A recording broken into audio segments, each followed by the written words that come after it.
Gemini King, Mike in the night, and the Gemini crew. Ooh.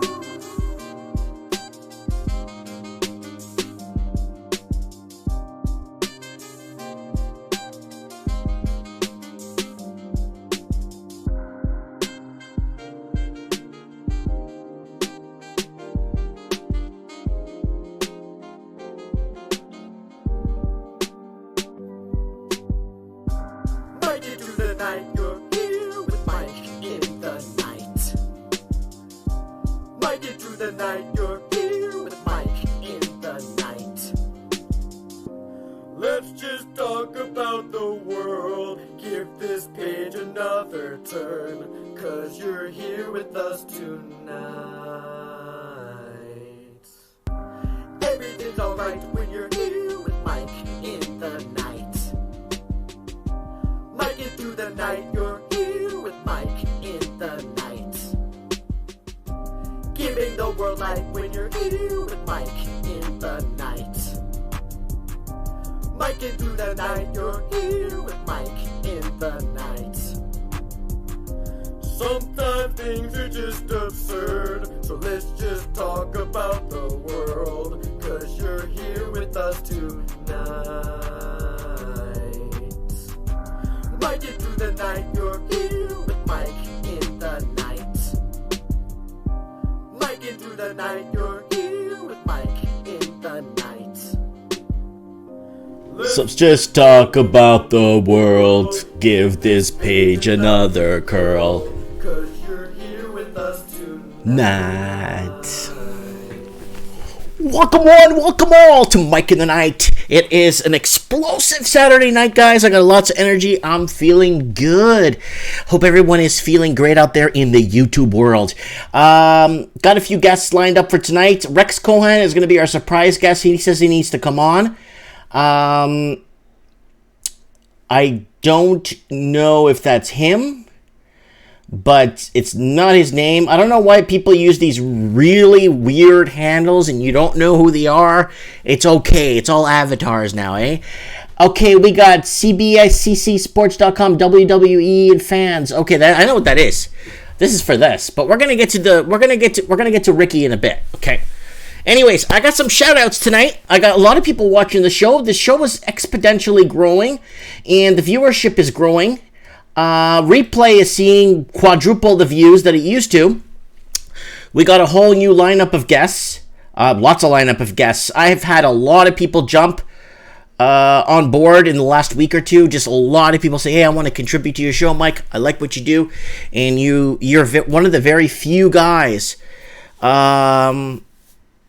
You're one of the very few guys that actually interacts with some of your guests and talks with them and gets them on and talks and stuff. So we got a stunning show lined up for you guys tonight. A few shout outs I want to do tonight. So before we do, first I want to talk actual shout outs for people sending shout outs to me. So we got Kimberly in Fall River, Massachusetts. This is the fifth time shout outs to her.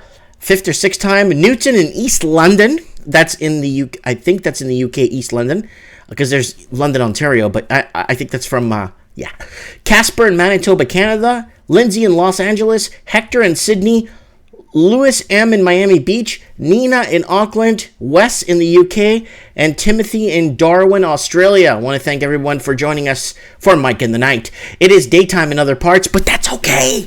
I started 10 minutes earlier because I couldn't hold in this excitement that I have, tonight on Mike in the Night.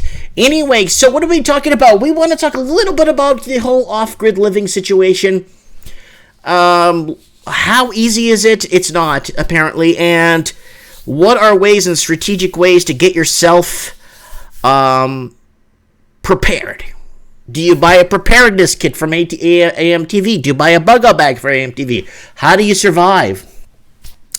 Yeah, shout out to Gemini Crew for the intro music, that's for sure. Gemini Crew, link in the comments, in the description of the video here, if you guys want to check out some of his music, and he could make you a song for your show, or whatever you want to do, he'll make one. Okay, let's do a few shout outs, guys. This guy's really good. His name is Waptek, Waptek. I really want you guys to check this guy out. He's really good, and he keeps getting shut down. This is his 9th channel now in the last 2 years, and people keep resubbing him.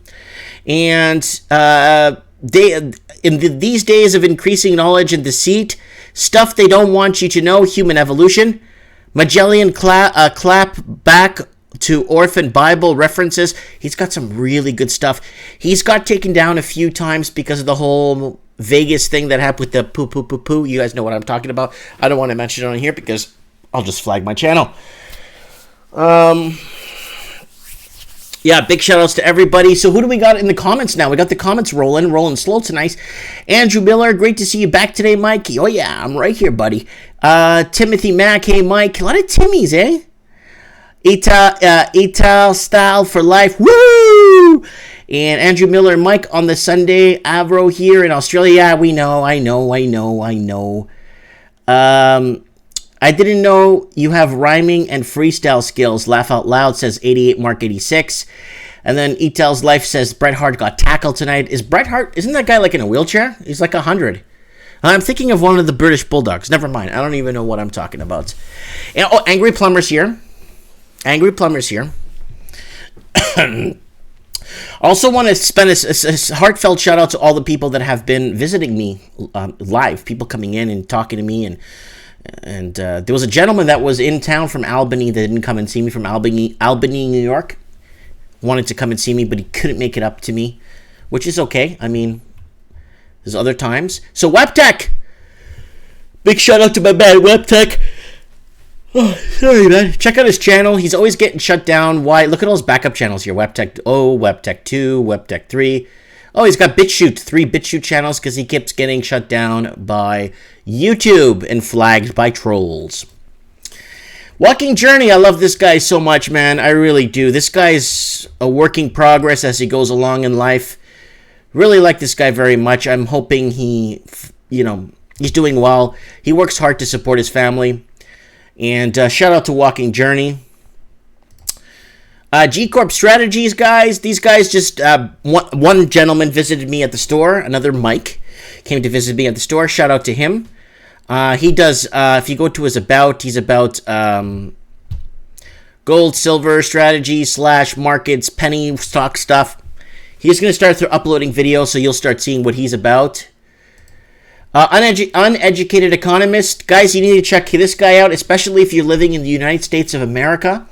I recommend you check this man out. This guy puts up a video a day. He's really good when it comes to the Feds, when it comes to inversions in the yield curve. I've had him on the show. I've had the privilege to speak to him on the show live. And I hope I could get him again on the show, help him plug his channel and get him out there. And almost done, guys. Don't forget Formafist. Let's get him up to 6,000 subs. Formafist is amazing. He's doing a video a day on a bet or something he's got going on. So he's got some good stuff there. Formafist is really good. He's professional. He's clean. My stuff is just, hey, man, what's up, man? Hey, what's going on, man? Hey, you know what's going on?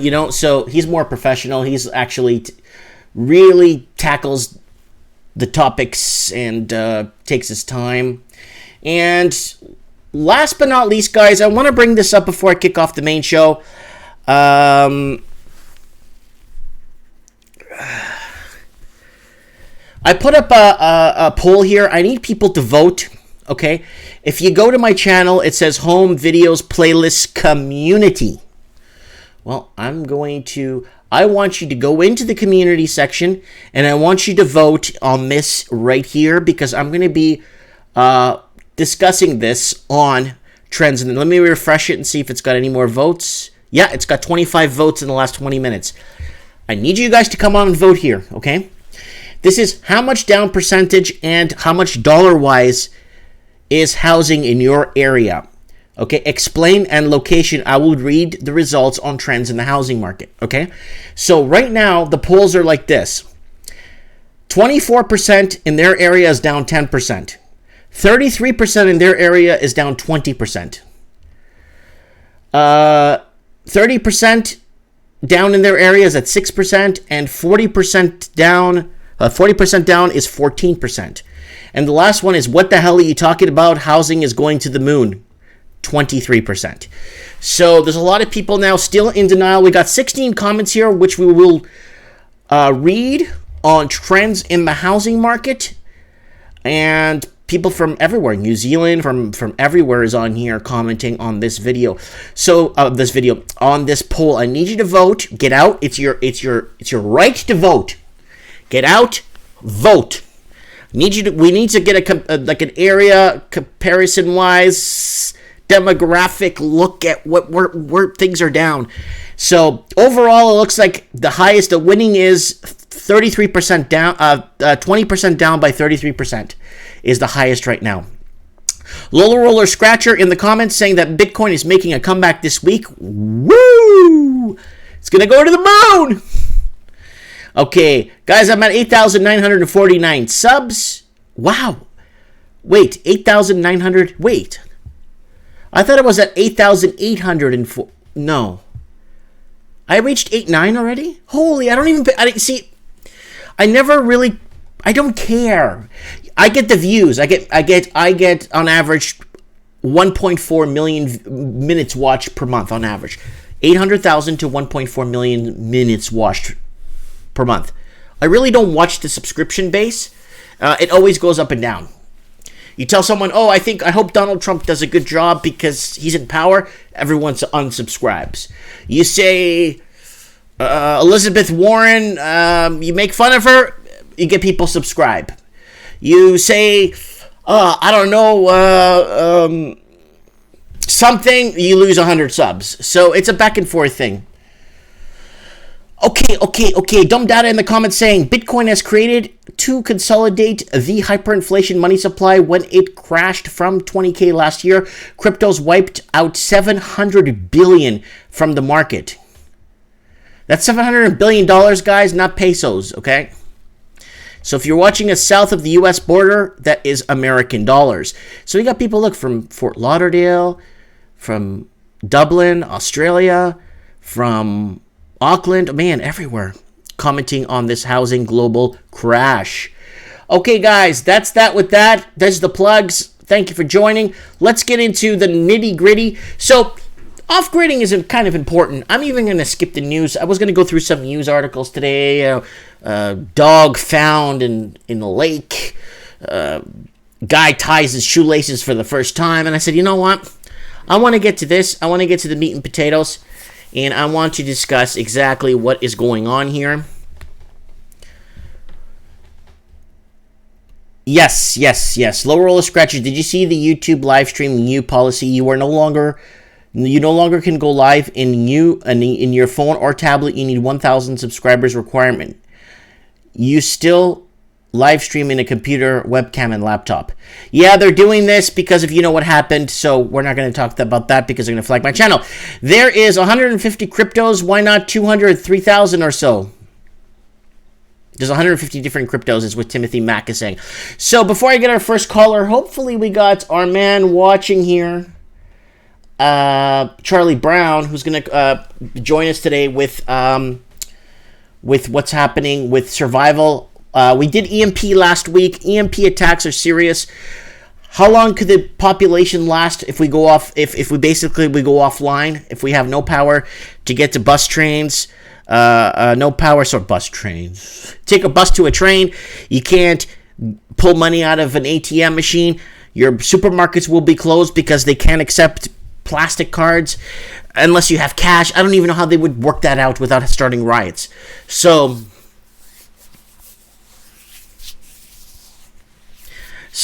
Anon is saying, here in Australia, people are losing their jobs. Many under mortgage stress and cost of living is way too high. It's bizarre high. It's okay. It's something like so high, like, oh my God, you paid $30,000 for that car? Holy crap. But nowadays it's, oh my God, you paid $2.6 million for that detached bungalow, 3-bedroom? Oh my God. It's like, really? Okay, guys, I'm going to show a trailer. I'm not going to play the music. I recommend that you watch this movie. It's called Into the Wild. I like to recommend movies once in a while on Mike of the Night. I like to bring up movies on Mike of the Nights that are detailing to what's going on off grid. We got a lot of people saying buy gold and silver, especially when the debit machines go down and you can't withdraw cash. It's good to have a bit of flash cash, but it's good to have like gold and silver for trade. Okay, so this is into the to go to college and have a good life and basically live the 9 to 5, but he decided that it was time for him to go, and he made his way up north. And it's amazing. So if you haven't seen this movie, it's called Into the Wild. There's the trailer here. You're seeing it. Please watch this movie. It gives you a lot of tips when it comes to living off grid. It gives a lot of understanding what happens when you're in dangerous situations. Yeah, it's a movie. I get it. But it's a true story. You know? Metal Gear Mark III says the dude in the movie is brave. Yeah, the real guy, the real guy. I have his photograph here, guys. It's like his real photo that survived. I'm not going to give it away. It's called Into the Wild. Please watch this movie. It's got a lot of what we're talking about here. Good old Ricky in the house.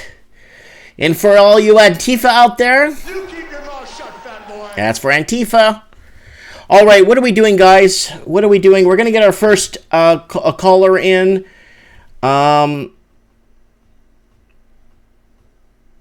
Someone's telling me I need to cut Andrew Yang. Yeah, he's the guy who's running for president of used computers. I don't know what he's running for president of the United States, I think, and he wants everybody on a universal income, and yeah. Anon saying, I'm fed up by, I want to go into the wilds. That's what a lot of people are talking about. Yes, so the Raven says, if we were digital, we would have negative interest rates. The only thing stopping them is the currency in circulation. Right. Once you remove the cash from the system, you're taking it off their grid. I don't care what you say. Look, if this is all money here, let's say this is all money, it's off grid. They don't know how much I have, they have no way of tracking it, and they don't know where I'm spending it. But once you have your money in their system, they could track it. And that's what taking your money off grid means, right? You need to have a little bit of flash cash. Tell me in the comments, how much flash cash do you think you need to have in savings if something goes wrong? A couple of grand to get you out of the country? Couple of grand to buy groceries here and there just to sneak around and buy some groceries when they get some backup power back, if they get backup power back. Because here's the misconception. A lot of people are in this bubble where they think the government's going to come and save them. That's the problem. They think that the government's going to come and save them. So the Raven's saying 3 to 5 large in 20s. I say 3 to 5 large in 5s, 10s, and 20s, mixed. Because people don't carry change around. So if you're in desperate need of a lighter, and in a desperate situation, lighters are huge currency. Tim A is saying 3 to 5 large.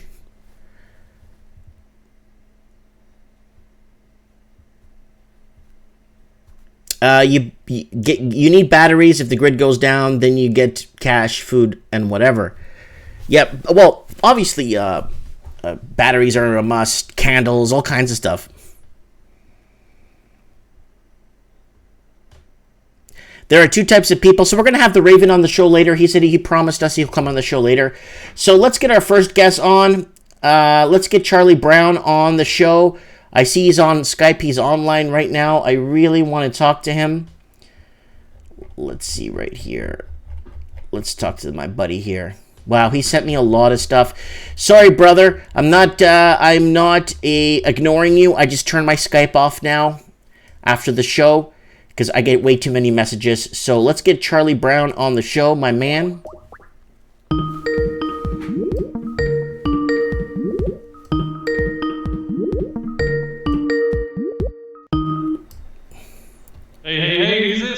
Oh my God, it's my brother, Charlie Brown. How are you? Not so bad. What's going on? Not much. So, I hope you're watching the show. No, I was actually playing Worms with my flatmate. Oh my goodness. Well, I have you on live for Mike in the Night, and we're discussing off-grid living. Sweet. Yeah, we can do that. Okay, good. I like you're on the fly. You're ready to go. You got energy. You had energy. You have a ton of energy. So, okay. First question that was flipped around here in the comments section. How much flash cash do you think you need in reserve for an emergency? Like, let's say we have let's say we go off grid electrical wise, and it's going to take them a while to get it back. How much flash cash do you think we need on hand? The problem with preparing when it's about to happen is all the shops would be closed, so you want to order it before that happens. But you can, like, on solar for power, you could spend anywhere from like $200 for a setup that does 40 watts up to $4,000. Well, I'm asking about cash on hand. Like, I'm just talking about cash, like, in your safe that you've saved up for a rainy day. How much cash do you think the average person needs on hand to trade currency, like for lighters and emergency stuff? How much do you think? Everyone's flipping around two to 5,000 in reserve. Yeah, I'd probably say 2,000 would be a good bet. Yeah, would that be enough to get the average person out of the country? Well, the price of, like, Australia going overseas has always been about $1,000 to go overseas anywhere. Okay, so that should get you, like, to Thailand or somewhere that you could live off grid if you had to. Okay. But I mean, if you're stuck in, like, Australia or Canada or New Zealand or any, like, Western country, I think your best bet would be, like, unless you own another property somewhere, bunker down for the season. Like, just use your resources you have on hand and use your home as your, like, base of operations. Okay. Now, the best would be preparate for the upcoming bad situation. So, convert from being on-grid power to solar for solar and batteries for your main grid, gas for hot water, solar and gas for like washing up water and shower water. And you can even look into, like, a compost toilet for bypassing the sewage system. Yes, that's very important, Charlie, because I'll tell you why. And the bacteria will build up in your toilet if you can't flush your toilet, and you'll be dead in a couple of weeks. Yeah, well, the main sewage system's based off power, so once that's happened, you don't want to be using the main sewer line. So you want to really have stuff like enough toilet paper, enough tissues, some Band-Aids, some antiseptic stuff. You want enough dishwashing liquid. You want enough, like, soap and toilet paper, all the sort of essentials. I'd say 2 months supply of that sort of stuff. Okay. Because once the power goes out, and say if they have an off-grid planned situation for like 2 weeks or 2 months or something, chances are all the shops will be closed. Right. And there might be looting and gangs and stuff. So you want to be prepared at home. So ideally what I've done is I've got a gas cooker, which has the butane cans. And the little green cans, right? Little green bottles, right? Yeah. And they're like $4 for 4 of them. Yeah. But I'm also building a rocket stove that is powered by twigs. Yes, you told us that. Maybe you should make a video and throw it on your channel for us. Yeah, I will. And that's pretty easy because you can make it out of soup cans and the big pineapple cans and stuff. So that's cooking. And then, you have a whole bunch of candles on hand for lighting. Right. And then the main thing, like, for food is you have stuff that doesn't need a fridge.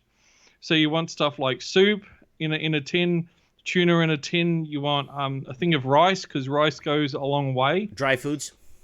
Yeah, and then, like, some dried fruit and any dried veggies and that.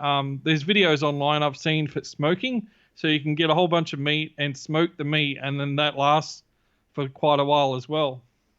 That was in the movie Into the Wild, where Alexander Supertramp tried to smoke meat and he did it wrong or something happened. I played the trailer to Into the Wild. I don't know if you've seen the movie, but It's based off a true story about a man named Alexander Supertramp that gives up his life and moves up to northern Alaska in the middle of nowhere. And it's based off a true story, and it's got some really good tips and tricks for people. Have you seen the movie, Charlie, called Into the Wild? No, I haven't. But there's a lot of videos on the internet from preppers. Oh, which yes, are preparing, yes. And then there's what they call SHTF or something. Mm-hmm.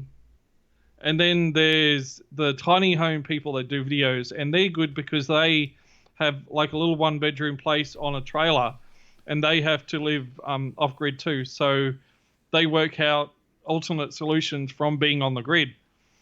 But one thing I was thinking, if you go to all this money and effort and planning to go off grid, why go back on grid? Like, that's what I was thinking, is like, if you can cook off the grid and, you got your compost toilet, which generates compost for your garden so you can grow food and stuff, then why go back on the grid? Like, often people find, especially if it's just 1 or 2 people at home and no kids and no big families, it's cheaper to migrate over to off-grid and then stay off-grid than to rely on the grid going back again. Exactly. Now, what advice would you give to people that, this is a very important one, because this is crucial. People living in big cities, living in an asphalt jungle, and that are, see, I live in the country, I don't care, right? Me, I can just live off my land. I have, I load up on, I have knives, weapons, crossbows, stuff like, things like that, right? Like to hunt. But what would you tell people that are living in a 1-bedroom condominium and their elevator's down, they're on the 21st floor? What kind of advice would you give to people? Is it better that they leave and with a bug out bag, or what is it? What's the best thing to do? I'd recommend everyone get a bug out bag. And I'll probably do a video on that soon too, because I want to actually set up a proper one myself. But I guess it's a hard one-fit solution for everyone. Like, if you're in a 1-bedroom unit or like a studio apartment or condo, whatever you want to call it, and you don't have much stuff, then that would be different from if you've got a whole bunch of stuff, like you have paintings and you've got old furniture, maybe you've got photos, or I don't know, you got a whole bunch of stuff and you just can't like grab it in one hit and take off with a car or something. And also, if you've got a car or if you're relying on public transport, that would be different as well. Like, if you could just have a go bag and you could shove some photos in and shove some like clothes in, and you could take off and you wouldn't really care if you lost everything, and maybe take like your phone and your laptop, then that would be good. But if you have a whole bunch of stuff that you don't want to lose, I'd say prepare your unit, especially if it's got a balcony. You could be cooking on the balcony, and you could have like a CB radio that's pointed out on the balcony for communication as well. That's interesting. I never thought of CB hand radios, like ham. Never thought of that. Okay, what do you? There's in America, they've got a free method to use a CB radio to connect it to a laptop, and you use a free service which the government funds to send emails in emergency. Right. And I can give you that details later, so you can put that in the description. Right. But yeah, that's a free funded system where when the whole like normal grid and phone systems are down, you can actually use your email, use your laptop or computer to send an email, and the email is transmitted through CB, and that system is powered when the whole system's down. It's not encrypted, it won't be private, but if you have to send your details to the hospital, or if there's like, you might have to send an email to your grandma saying, look, the power's gone out, look after yourself, or, that sort of emergency contact, that system in place exists in America, but not anywhere else. But you can use that same technology to transmit to other people as well. So that's where it comes into pre-planning, is you can use the same software they use to send emails, just do it on a one-to-one basis to other people that that are preparing. Okay. And that way, when you're actually transmitting digitally over CB, no one can listen in. That's good. That's good to know. I got a question here from Justin that's living in Darwin, Australia. He says, Mike, this is a Skype message saying, Mike, your guest mentioned earlier, Mike, you mentioned earlier about having currency as lighters. It's good to have currency with lighters. Is there anything else? Ask your guest if there's anything else. Sorry, there's a lot of spelling mistakes here. It's hard to read this. Ask your guest if there's any other currencies that are good to keep in place, like maybe candles that could be traded or bartered. Well, I think if the crap goes south and we're off grid for like say 2 weeks to 2 months, I'd say essentials and like day-to-day stuff will be bartered.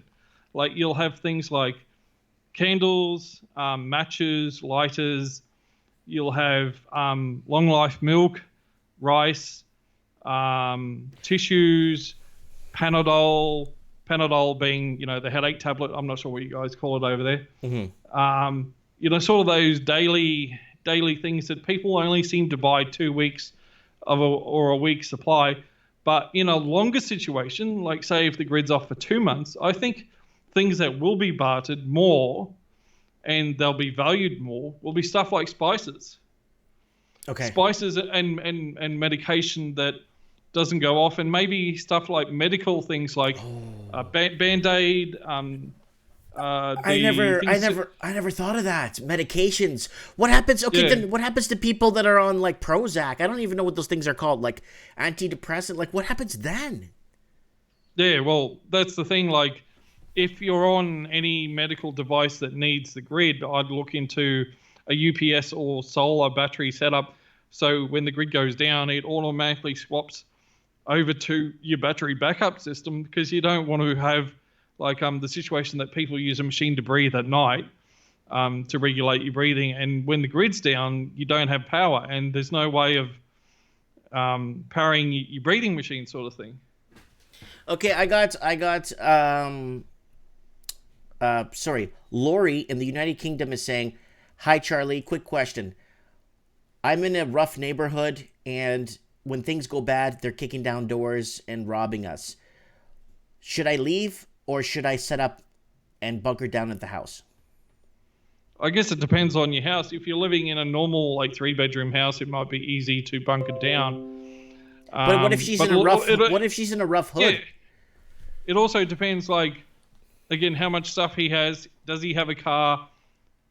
At the end of the day, can you lose everything in your house and you be fine with that? And do you have anywhere else to go to? Like, do you have any family in another suburb, or a friend, or someone you know? Or what I was actually looking at is, if you've got no one to fall back on, look where the national park is. And yeah, I was actually thinking a national park would be a good place to escape to, because it's already off grid. It accepts people building fires for cooking. Some of them do, and some of them are prohibited during dry season. Yeah, but even if it's not allowed, you can still do a little twig rocket stove, and that'll get you past. Right. And you could just have your go bag with camping material as well. Like, have a cheap fishing rod, have a knife, have an axe, and yeah, you could be out in the national park for a while. And you can even get, I know in Australia, but overseas you probably do it, is you can have an emergency beacon. And they're $200 Australian, but they're probably $100 overseas. And they use GPS system. So I'd say take an AM FM radio, take the emergency beacon system, and then also take a phone, but grab off Amazon or eBay or whatever. They have these little 5-watt solar panels, and they recharge your phone.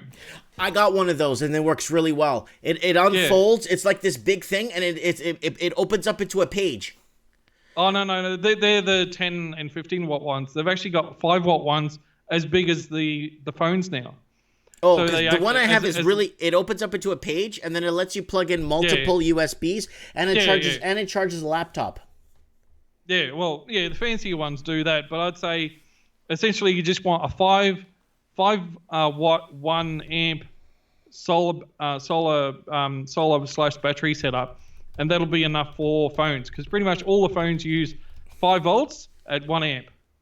Okay, I got some images here of portable solar panels you could take on the go. And even like I'd say like a 25-watt solar panel that is fairly small and portable, that'd be enough to do a light, the phone, a laptop, and that sort of thing. But Okay. I'd say if anyone's got like a spare $200 and they want to prepare, honestly, I would do stuff like get some spare coffee and tea, get some spare headache tablets, some tissues, some dunny paper, some rice, some tuna, and some soup, and just allocate like soup for lunch, tuna for dinner, and you can also get a whole bunch of eggs, and then you can preserve them in jars. So you could have That's right. Yeah. yeah. So you could have egg for breakfast, soup for lunch, and then the tuna with some rice for dinner, and it wouldn't be the Ritz, but you'd have enough to survive on. And in Australia, the tuna is $1 a can, but if overseas it's like 25 cents or 50 cents or whatever, I'd say get enough for 2 weeks. Like literally have enough for 2 weeks of everything. Dumb Data in the comments is saying, "Oh, stack up on alcohol and tobacco will be worth more than gold and in bad times." And also some spices, like you want some salt, you want some pepper, and maybe they've got those little jars that let you make curry. So I'd say get that powdered curry. Yeah, okay. Yeah, those preserve for years if you don't open them up. Yeah. So I'm looking at portable solar. There's a lot of ways. This one here takes a household plug and a USB. This is a really nice one to have. I'm looking at here on the screen for people that are listening to us. It's basically it unfolds into, it looks like a picnic area, but it's not. You lay it on the grass like they're showing here. You got your bag, your bug out bag, and then you got all your stuff all your plugins for all your electronics that you need. And it looks pretty good. And then this is the one I have. I have one bigger than this with 6 panels. And it plugs in my laptop, my tablet, my everything like that. And then here's another one here that just plugs in your phone. It's by GX Energy, and it looks pretty good.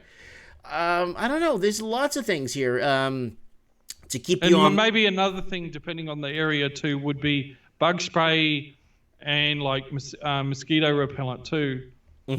Well, if you get a good fire going, you could usually smoke them out, right? Yeah. But the problem is, if you're in the suburbia, don't want smoke going to alert everyone that you've actually got a fire and you're cooking food. Yeah, because then you get like a bunch of guys coming in and kicking things down and calling the shots. Yeah. Interesting. And again, oh my God, a solar panel umbrella. And again, if you've got your own 3-bedroom place and you own it and you don't rent, you could literally just get, a bit of money, I'd say a couple of thousand, and dig under your house and make like a little bunker with enough food and water. People are doing that right now. People are doing that right now in the U.S. Yeah, it's a good idea. There's over in America, they have dedicated bunker places and dedicated prepping places as well. So I guess it all comes down to how expensive is stuff in your country, and even if land is cheap and you've got spare money, I'd say spend $5 grand or $10 grand on a block of land in the middle of nowhere, and build a one bedroom log cabin. Yeah. And or just get an old caravan or something and plonk it on there and just have the bare essentials, because when it all goes bad, you can just bail to your little retreat in the middle of nowhere. Yeah. But it's tough. It's a lot tougher than people think. It's not that easy. The main thing is work out what you actually need to live day to day, what you can go without, and how much money you've got to prepare. And even if you just allocate $25 a week, put it all aside, and that way when you get a couple of hundred or a couple of thousand, you'll have a list of stuff you need. Okay, question.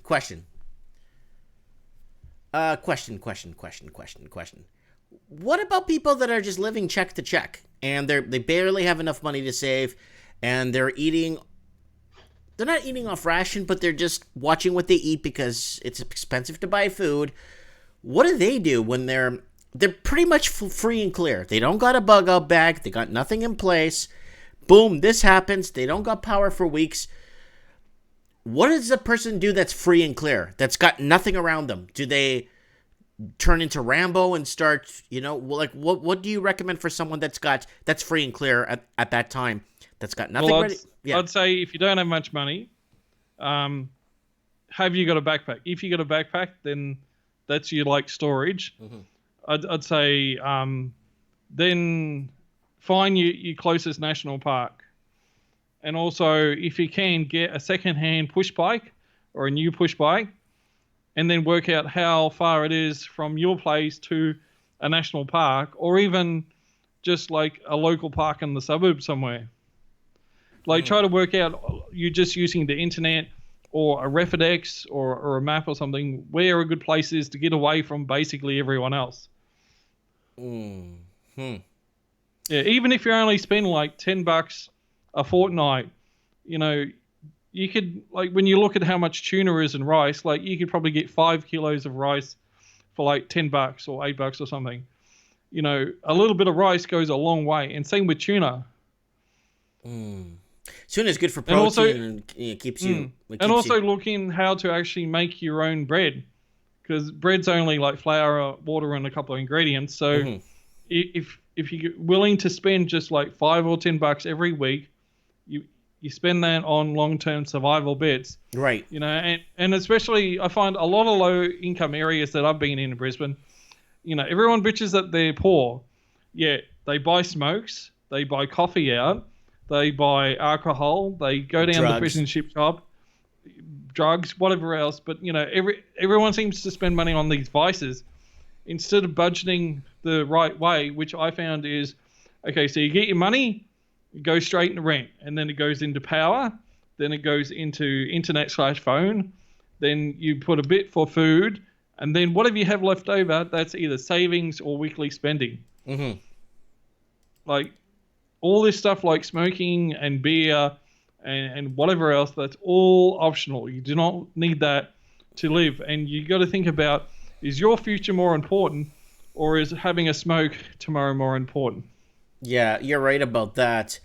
Yeah, okay. Any other tips and tricks you want to give us, or must-knows? Because I know you're going to make a preparedness. You're working on we're getting some preparedness videos on your channel. So when you got them up, I'll be more than happy to plug them for you and get people over there to watch them. I'll tell you also, if you don't know how to use a compass and a map, it might be time to get some scouting type knowledge into you. And same with basic first aid. Like most places I know have free first aid first aid courses, and you can get a cheap like $15-20 first aid kit, because you got to realize, like in the situation when the power goes out, there won't be any hospitals, or if they do have a backup generator, they'll probably go towards like police and rescue and all those sort of services first, and then the normal public will be last on their list. So you'll have to work out how to like wrap yourself up or fix up a cart or whatever else by yourself. Interesting. All right. I'm going to let you do your thing there. I appreciate you coming on the show in short notice like that and giving us a little bit of off-grid living tips and tricks. And yeah, I appreciate that, Charlie. And hopefully we'll have you on next week. Maybe you should Skype me. You Skype me a lot. So message me after the show. Let me know what you want to talk about, what you think we should trail into next week's show. We did EMP attacks last week, or EMP disruption, or solar flares, whatever you want to call it. And now we're on survival and giving some tips. Now maybe we should talk about, I don't know, it's too far away from the American elections. It's too far away for some things to be talked about right now. But keep it in mind. Think of this if you have any ideas, okay?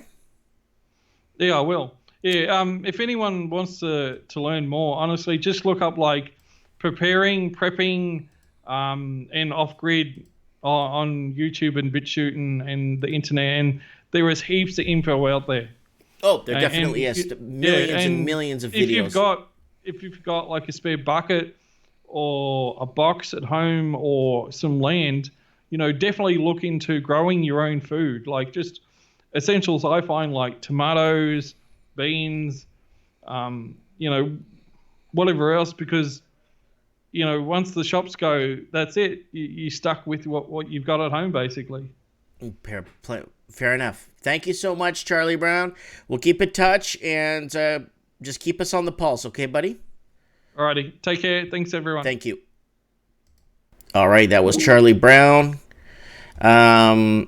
giving us his tips and tricks and understanding. He's going to start doing more preparedness on his YouTube channel. So we could get, there's tons of prepping sites out there. Yeah, of course. But it's good to talk about it, get it out there. People kind of, this is important. And I need to know that I've done something like this at least once in my life, that we actually talked about this and where it's headed. So guys, there's a really good site here. I found mosquito traps, accessories. It's got all kinds of stuff. But the knowledge here is all kinds. So camping survival guide, the worst case scenarios and how to handle them.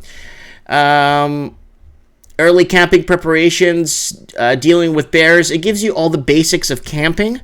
But remember, if you're living off grid, you got no home to go back to. You got no luxuries of being in a home. So you got to make best of what you got and make best of what you have around you. You got to remember there's wildlife, raccoons, all kinds of stuff. Remember, don't get sloppy when putting your stuff together so you don't get soaked. Yes, Charlie said, prepare yourself, learn how to use a map and a compass. Getting lost is a big deal. Lots of people die getting lost every year in the woods and in the wildlife.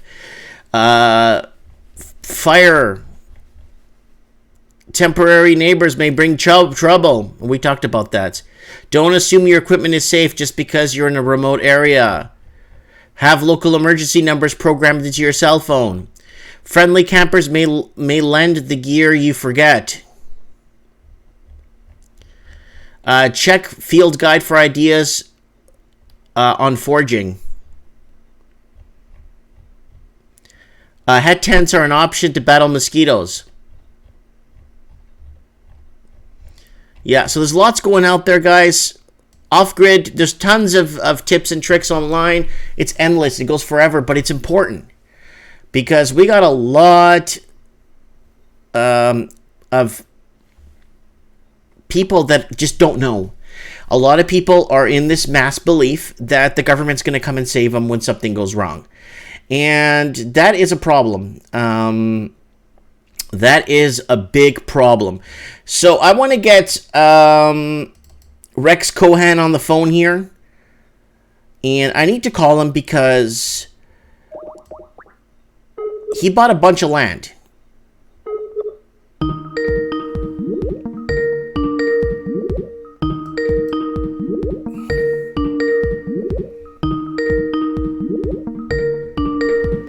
Hello, Mike. How are you? Good. Wait a minute. This is not Rex Cohan? Oh, this is not Rex. It's Mano from Albany. Oh, buddy, I'm so sorry to bother you. That's okay, man. Oh, man, you're live on the show, buddy. You're on Mike in the Night. Are you watching the show, or are you missing it tonight? No, I was I was talking to my family on the other line. I'll just go there now. Okay, well, I'll let you go then, okay, bud? That's okay. Go ahead. So how's everything in Albany? We're talking about off-grid living. If there was to be a smash crash in the system and the power would go out, are you prepared? Well, I have experienced a little bit like that in Burns Lake, British Columbia. So I'm not completely new for that. We had a few days of powerless nights. And I had, my son was like a few months old at that time. Ooh. I should tell you though. See, in the northern BC, they subsidize the heating bill, right? At least they used to. Right. I don't know how much they do it now, but we had pretty good coverage. So where can I watch you? It's Mike in the Night Show, right? Yeah, I'm on YouTube right now, live, and you're live with me right now. Yeah, I'm seeing there. Mike in the Night live. Yes, I'm clicking on it. Yeah, turn down the volume so I don't hear it. Alrighty, I don't want you to go there. I got it. Yeah, feedback. Yeah, so you're in Albany. How is it there? I know you're in the middle of the state. Is it okay if you have to escape and live in the woods? Would you be okay? Do you think? Well, the thing is, if there is a doomsday, I'm coming to British Columbia. You think it's better? It's more wildlife. It's more better hunting than New York. What? I have no idea about that. I know I haven't experienced hunting. I have experienced fishing in New York, but not so much of hunting yet because I'm so much busy with my work. Mm-hmm. When I was in British Columbia, I had more land, I had more time, and I was able to go to Burns Lake. I never came home without fish. Mm-hmm. Anything north of Prince George is pretty good for Wow, that. that's really, really up north. Well, come on, man. That's not that. You're not far from Alaska, dude. I used to live there. Now I will see. The last 5 years, I lived close to. I lived in Chilliwack, so that's not far from Merritt. I come past Merritt all the time.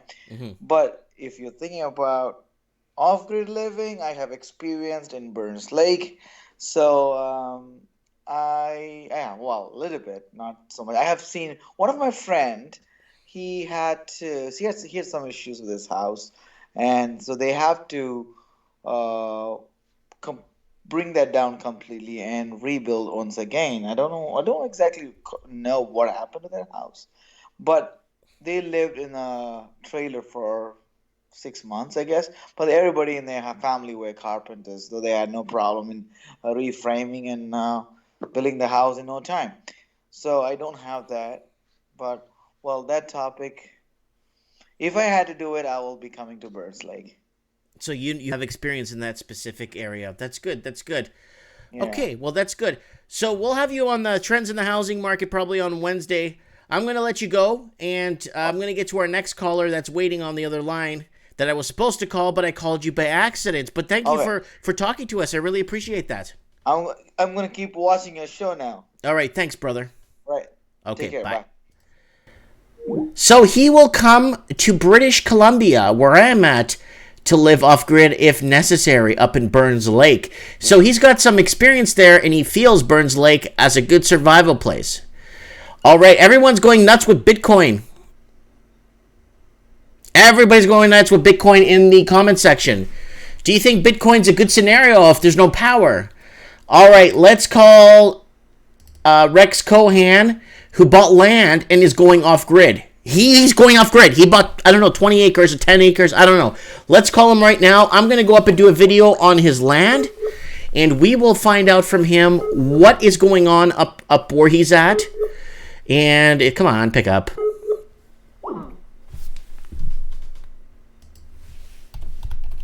He's offline.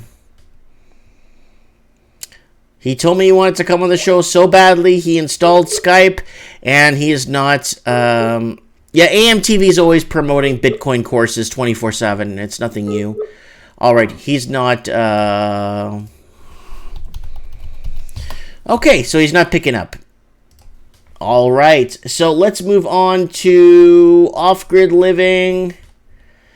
Where's the Raven? Raven, where are you? Message me in Skype so I can find you, man. There's like a zillion people here. Raven lives out in Manitoba, and it'd be nice to hear what's going on in his area and what is happening with... We're going to maybe do Bitcoin next week. We got too much Bitcoin going on in the comments. We should do a Bitcoin show next week. I'll get some people on for Bitcoin. Let me know through the week if you want to talk about Bitcoin. Let's get the Raven on the show right now. He's got some valuable information for us always. Yo, what's up, buddy? How's it going? It's going, buddy. It's going. All right, we're talking about off-grid emergencies.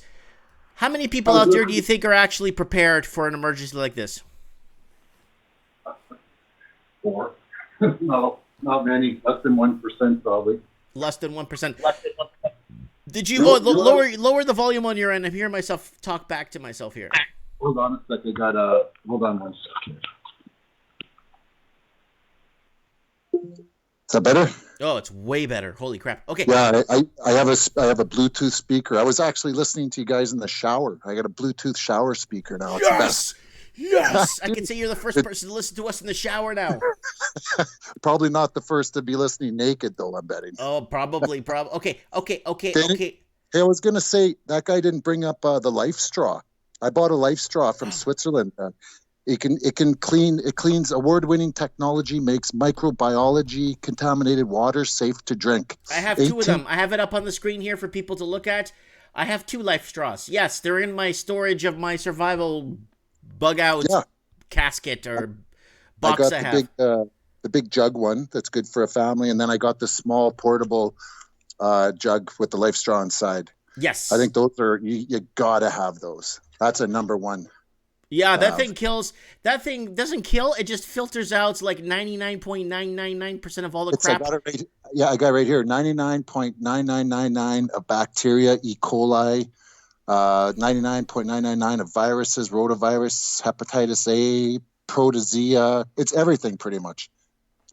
So not gasolines or anything, but anything bacterial, it'll clean. So that's I think good it's great. because that's what usually eats up your lower and upper intestines. If that bacteria gets into you, it's really hard to push it. You know, if you don't have any Imodium or something to stop the stomach pains, you're in a tough situation.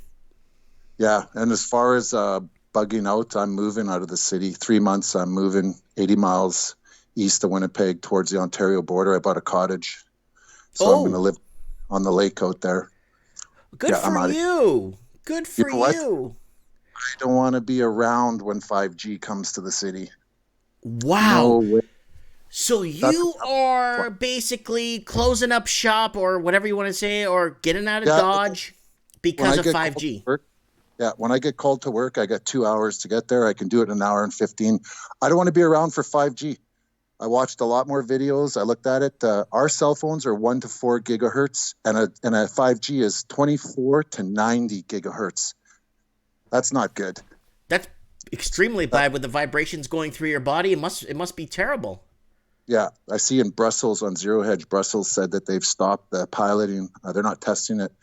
They've stopped it until more tests are done. So some people are kicking back. But Canada's going to go full force because they have to. Of course. Oh, yeah.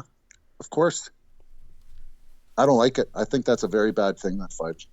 They said statistically wise that in 2 weeks, like we're talking like 20% of the population would be completely wiped if we go off completely off grid. I'm talking no power, no water, no sewer. You know what? They said 85% in North America are dead within 6 months if we go full retard. That's what I read, that article. Medication, riots. Yeah. People can't grow food. People say, "Oh, I'll go hunt." Well, why were those Nordic like the people years ago used to travel with the buffalo? The animals move, eh? Yeah, they move in just in movements like the weather does, right? Yeah, but you start shooting deer outside the city, they're gone. They're gone, man. And you got 10,000 people trying to shoot. I don't think that's a viable source of food. Maybe you get lucky and get a deer, but there's just too many people. You know, if you and maybe a family were alone in the forest, maybe you could live and hunt in that, but there's just too many people. Yeah. So what advice can you give to people living in asphalt jungles, like that are living on the 26th floor, elevator's not working, they're out of power, they're living check to check, they got no job to go to because there's no power, they got no shopping to do because everything's shut down? Do they join one of those crews like Mad Max crews? Do they join one of those crews and go raiding, or what do they do? Like, what does the common person do that's living in a condo when they realize that the government isn't going to come to save them? Hide. I don't want to be in the city. I'd say move. I don't think any city is going to be a nice place to live in the next 5 years. You can see it's disintegrating. They say by 2040 society disintegrates. Move. Okay, you know what? I'm not going to do next week's show. You gave me an idea. We're going to go do disintegration of the big city. Of society. Mm-hmm. You can see it. disintegrate. I think next week's show is going to be disintegration of the big cities. I think the big cities are going to be the old way of life. People look back and say, yeah, you know what? I used to walk down the street to the theater, and I used to walk up the street to my work, and back in the day, but now, things are changing. People are willing to sacrifice a bit more to live an easier or like a less stressful life. What do you think? Yeah, it's everybody's mad in my city. You could see it in traffic. Everybody's mad. You ever notice that? More people are mad these That's one of days. the reasons why I left Vancouver. I think it was number 6 reason on my video that's got over 50,000 views. 10 reasons why I left Vancouver. Everybody's pissed off. No one has money, and everyone's going to work these dumb jobs that they are paying off vehicles on a monthly basis and paying their way to get. And they bought into the whole college lie. Well, since I've talked to you, about 3,300 more stores have been shut down in retail. It's yeah. It's going fast. The great retail shutdown. We'll cover that on the disintegration of cities.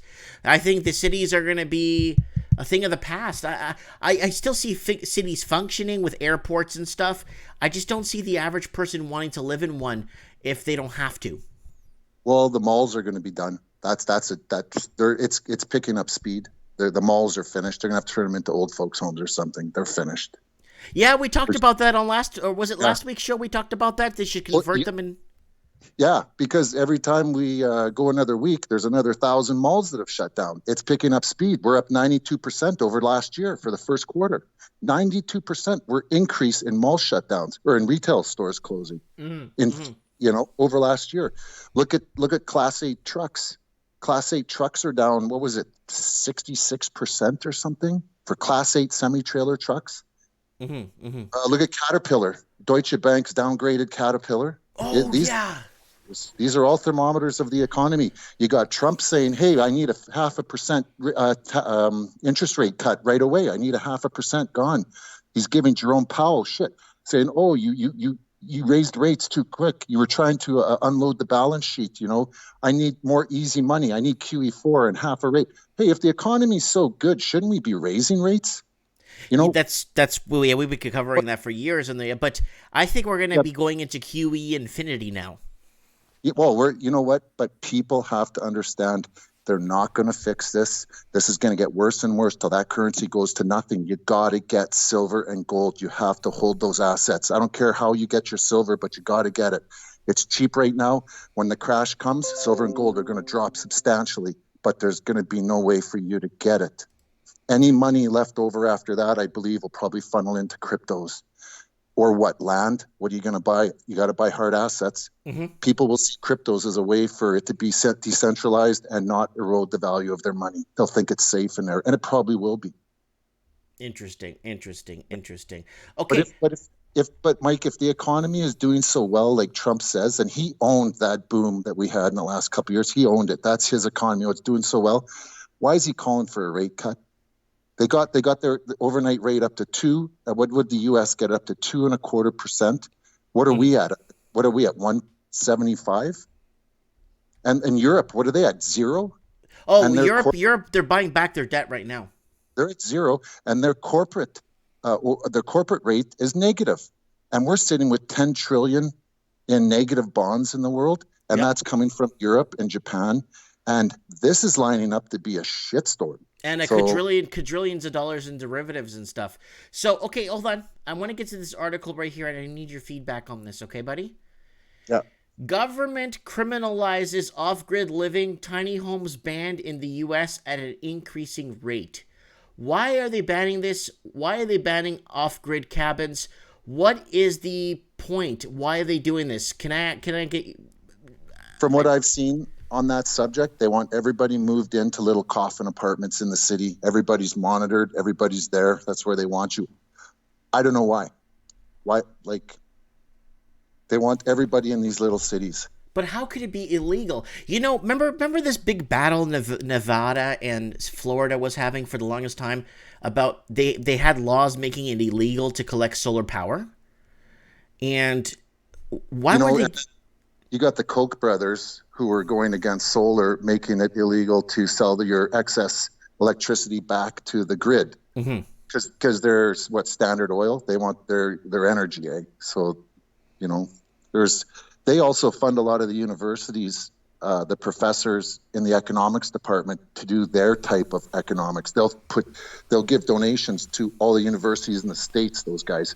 That's power. When you can change the thinking of the universities in the economics department to think your train of thought, because you're donating money, you know, that's a lot of power.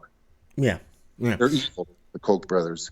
Okay, government criminalizes off-grid living. This is like, I just can't believe I'm reading this, and it's what are they going to do? Tear your house down? Like, what are they going to do? Take your solar panels? I don't understand. You know what, Mike? As this gets worse and worse, they're going to take away more and more of your rights. What I fully believe, all you guys are going to be taken off YouTube. Oh, for sure. Oh, it's going to happen soon. I'm not going to doubt that with you one bit. We're not going to argue that at all, because I know they'll take anybody off YouTube that is just, you know. And a pillbox is saying they're banning water storage in America too. Really? In some places, you know what? In some states, I've heard too, that if you collect water from rainwater, like in buckets and stuff, or rainwater, they're actually making that illegal in some states too. I'm not kidding. Yeah. That's just, yeah. We can't even make this stuff up. Okay, next article. So this article says the best states to live off grid. So here they are, guys. Number 1 is Hawaii. Number 2 is Missouri. Number 3 is Washington State. Number 4 is Oregon. And number 5 is Tennessee. Now, Raven, from your experience being in Canada, what do you think, in your opinion, are the top 5 places to live off grid if you had a choice to pick? In the States or here? In Canada. In Canada, because I know people from Tennessee, but in Canada, I would say off-grid, probably Saskatchewan, Alberta. See, that's the thing where I bought my cottage. There's no land. Like, you're on the Precambrian Shield. Like, there's no land. Like, you can't really grow a lot of farmland there, but there's fish. Right. But you guys got the farmland. That's what it's going to take. What do they say? An acre can feed 20 people or something, or 40 people. Something I seen like your that, yard yeah. on your video. You got enough land right there to grow. You got lots of land. Oh yeah, I got a huge garden. My garden's enormous. Yeah, and you got water storage. I saw that. So it's good to have. I don't have one of those, but like that guy said, alcohol. I got 24 Mickeys. I don't drink, eh? Like you said, I party. I haven't drank in 26 and a half years. Wow. But I got 20. Let me look over here. I got 24 Mickeys in a case, and I got probably 22 sixes, all of rye, rum, no vodka. I don't like vodka.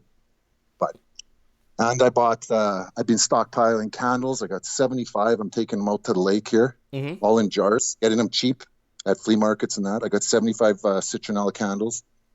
I've been stockpiling razors. I take this stuff out to the lake. I don't keep it in the city. Take everything out there. My water filters, and I'm going to be looking at going solar and stuff like that too in the future.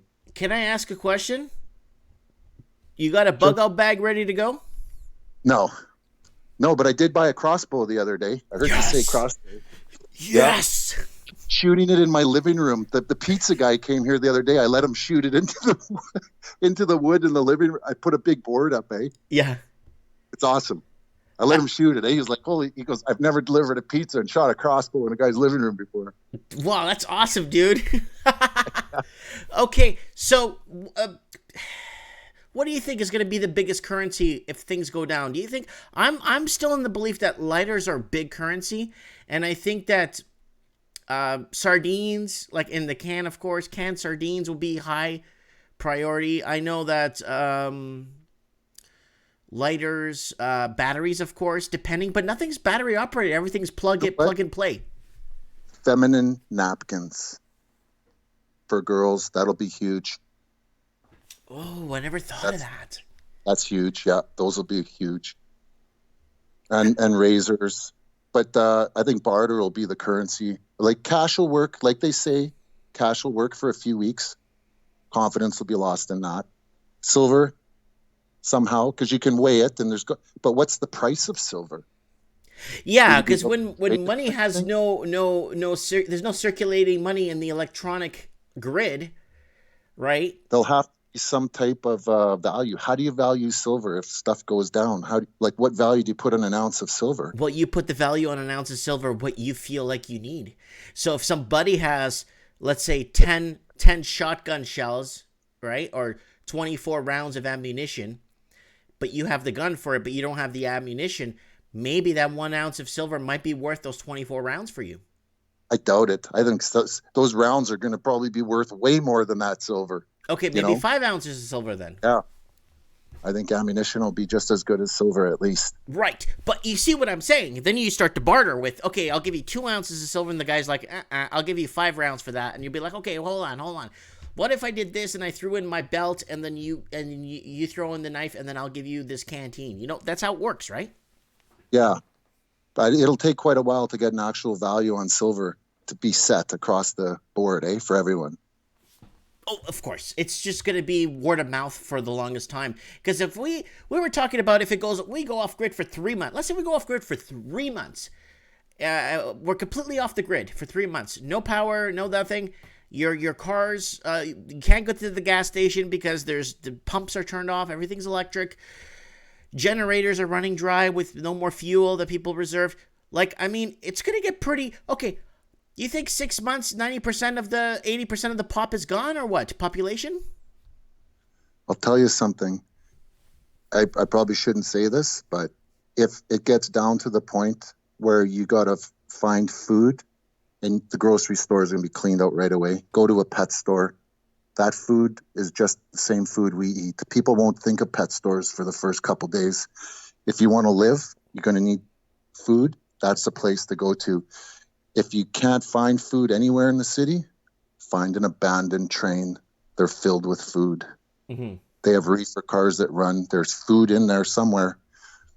If in a shit hits the fan scenario, those are traveling grocery stores.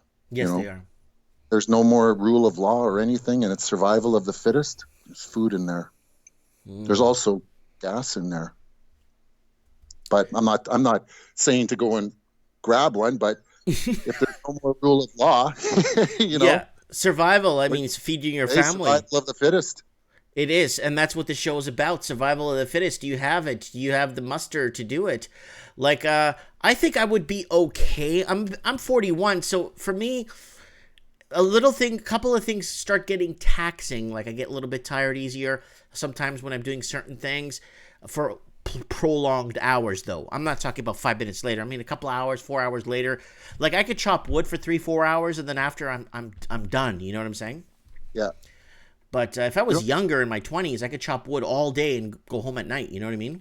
Well, you band together, with other people. That's what you'll have to do. Oh, that reminds me of the TV show, the one with the zombies everywhere. Walking Dead. That's right. It's exactly what it is. They band together in Atlanta somewhere, and then they work together. I'll be the guy with the crossbow. Chewbacca?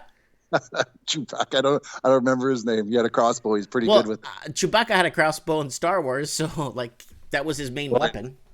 No, but in The Walking Dead there. I know. I'm just breaking you. Any other tips you want to give us or anything else? You know what? I was just mostly wanted to tell you about that life straw. You already knew about it. I was wondering that guy didn't bring it up there though. No, you brought it up. That's why you're on the show. Yeah, I know. I think that's a great thing to have. I bought 3 of them. I gave 2 away. I think they're just the best thing to have. Lots of toothpaste. The necessities, like he said, dish soap.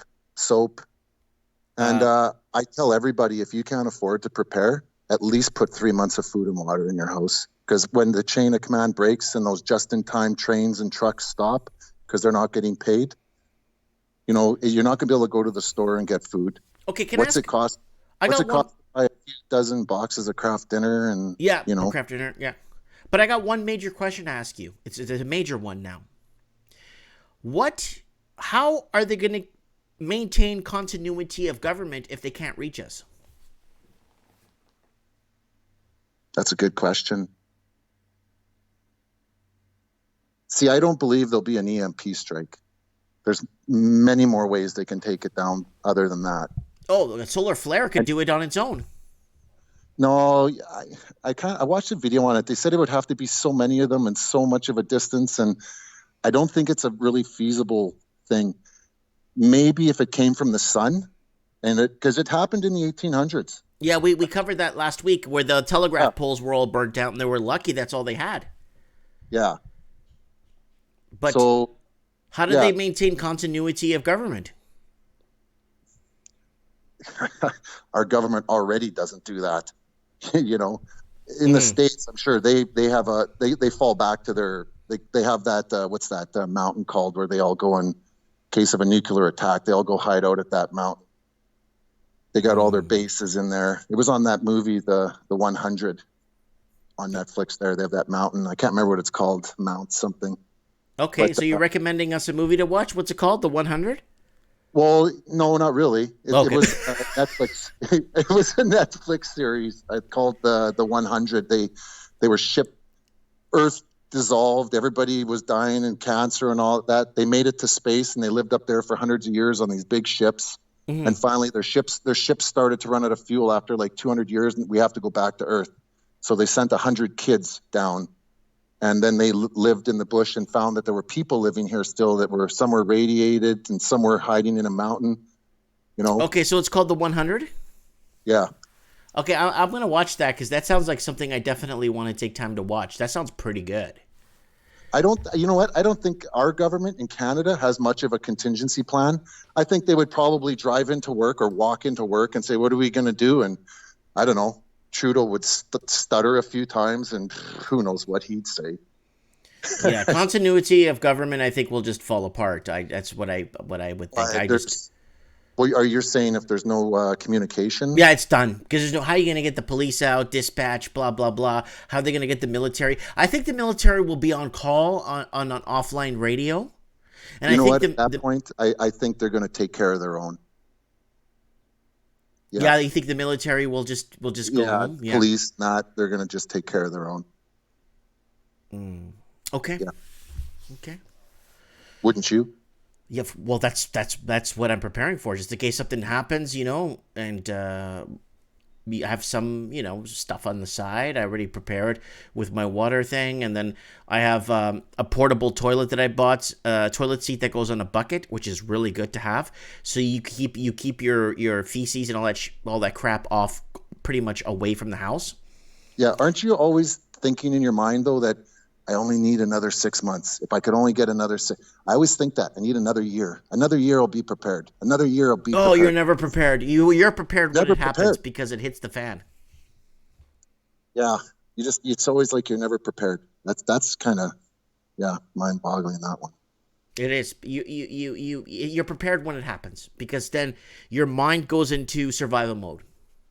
You know what? I would just say 3 months food and water for people. They always ask me that because people at work, it's funny. We have pretty good jobs, and they're half of them, 3/4 of them are check to check. Like they ask, well, what do I do if I don't got the money to prepare? And I say 3 months food and water. You got to have that. Penelope saying in the comments, never tell people what preps you have. Yeah, that's true. Don't go around broadcasting what kind of preps you have. I mean, I'm in a small town. Yeah, people could find, but I mean, I'm talking about a bucket to poop outside and a rain buckets to catch my rain, right? I got land. Lewis Stanford brought up a really good one. Just become a minimalist and live minimal. I mean, you know. No, people are coming for me. They know I have silver. They know you have booze. Yeah. Well, yeah, that too. Yeah. I don't tell certain friends. Yeah, well, no, certain friends will come and eyeball what you got and then pretend to be your friend, right? Yeah. I think it'll be a great barter, though.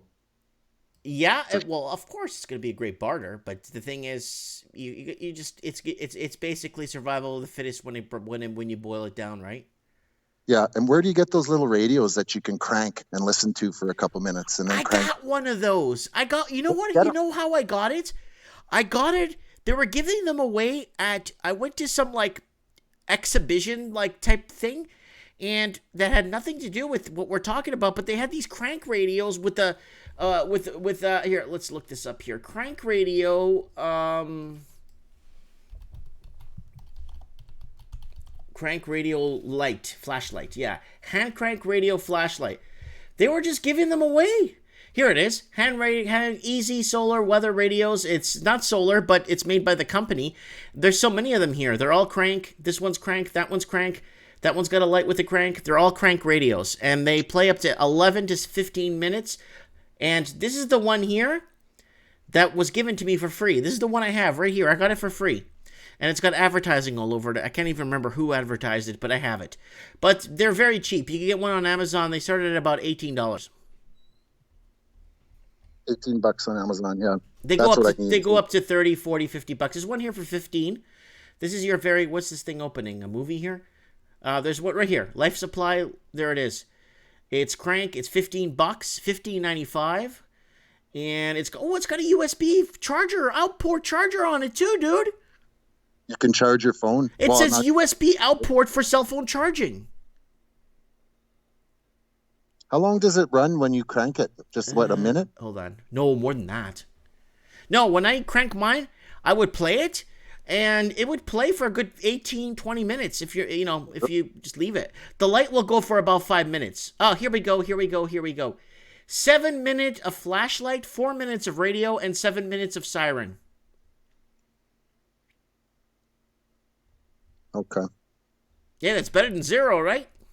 Hey, can I say one more thing before? Of course you can say one more thing. You can say two more.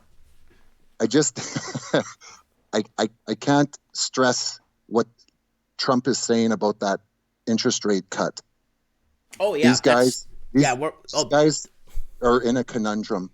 They're stuck. I've known that since January of 2012. I realized they can't get out of this. There's no way out. They can play it out. They may pump more, like for that printing money, QE4, that's all bull. These guys have been printing 50 to 100 billion every month since this started. They're bankrupt. QE infinity coming your way. They've never stopped printing. We only know a portion of what these guys do, but you can tell by what they say. Like Trump's a narcissist, so he has no intelligence of his own to be a PhD economist, okay? Mm-hmm. He's listening to his investment advisors. Right. And they're saying to him, we got to cut rates and we got to print money. So Trump will take that to Twitter as if he's a genius saying, I don't like Jerome Powell. I think we should cut rates. I think we should print QE4. And he takes ownership of it because it's coming from smarter people than him. Right? And he's trying to take credit for that. So when they do it, and in the end, he'll say, oh, that was me. I said that. Just like he took ownership of that stock market going up and up and up and up. Mm-hmm. That wasn't him. That was printed money, right? Yep. He inherited this problem. Oh, he did. He did. I mean, even if Jesus Christ himself came down, the only way to fix it is to push the reset button. You know that, and I know that. The only way to fix this is if aliens land on the White House and give us technology that we don't have. That's it. Everything will stop. The markets will crash. Everything will just stop. So they may pump these systems up again, and you may get a wealth effect in equities, and the housing may start to crawl up again. Money will find its way into malinvestment. It will go to places that it would normally not have gone. Money's made by saving, investment, and stuff like that, not by printing money. That goes into areas that it should never go and creates bubbles. Mm-hmm. This is going to come down. They may print and go another round and print it. The pain will be even more at the end. Every time they keep injecting that heroin into that guy and that addict gets up, mm-hmm. It's going to be even more painful at the end. So they may smooth it out for a little bit, but it's going to come, and it'll come probably quicker and faster and more volatile. Watch the markets. They're going to do something. They're in a bad position, and the numbers are bad everywhere. Italy's in recession. Germany just missed going into two negative quarters as a recession. Mm-hmm. They just missed it on their second. Almost were in recession. Their auto loans, everything except for Honda, is at 4 to 6% down year over year. Honda's doing okay. They were up, I think, 5%. Everybody else is, everything is, and one more thing. We have 74 conductors sitting on a retention board in Winnipeg right now. 74 people that CN is paying $3,000 every 2 weeks. That comes out to $222,000 every 2 weeks. CN's paying those people to stay home just in case we need them. They don't want to lay them off. That's a lot of cake. Well, they cost $75,000 to train a conductor. And they don't want to lose that money because a lot of people we laid off in 2015 when China's stock market crashed 45%. We laid off 190 people. And we lost, I think, 110 of those people to other jobs. Yeah. And at 75 grand a pop, that wasn't a good investment. So we got 74 sitting at home right now. And I'll tell you, 16 got sent to that retention board on Friday. And I'll bet you next Friday, another 16 are going to it, another 16. Eventually, CN's going to go, sorry, we got to lay you off. I'll let you know the minute we start laying off. It's an indicator that I'm looking for. And it's a huge one because we're the blood in the veins of the economy of the railroad here, eh? Yeah, well, keep us keep us on the pulse with that. Yeah, I'm watching it close. Well, my girlfriend just walked in. But she doesn't mind you because she's Portuguese. Nice. Okay, Raven. Well, we'll let you do your thing and have a happy Saturday night. Yeah. And thanks for joining us tonight on Mike in the Night. Yeah, no worries. Okay, I'll keep you up. Thank you, brother. Bye. Okay, bye. So that's the Raven out of Winnipeg, who is moving out of the major city, or where he's at, to a cottage because he wants to get away from 5G. That is a sign right there. That's a sign of the times. So we got it next week. I don't know. What do you guys want to talk about next week on Mike in the Nights? Should we talk about Bitcoin? Should we talk about destruction of of cities, shutdown of malls, jobs, everything under the weather? What do you guys think? What do you guys want to talk about? Let me know what you guys want to talk about on Mike in the Night. Maybe I'll put a poll. Speaking of poll, I got to go back. I had up to 60 people watching. Guys, Into the Wild is my show of the week, my movie of the week about a guy. It's called Into the Wild. It's about a true story of Alexander Supertramp, who cut up his identification, burned his way of life to live off grid and to experience life, I guess, in the wilderness. And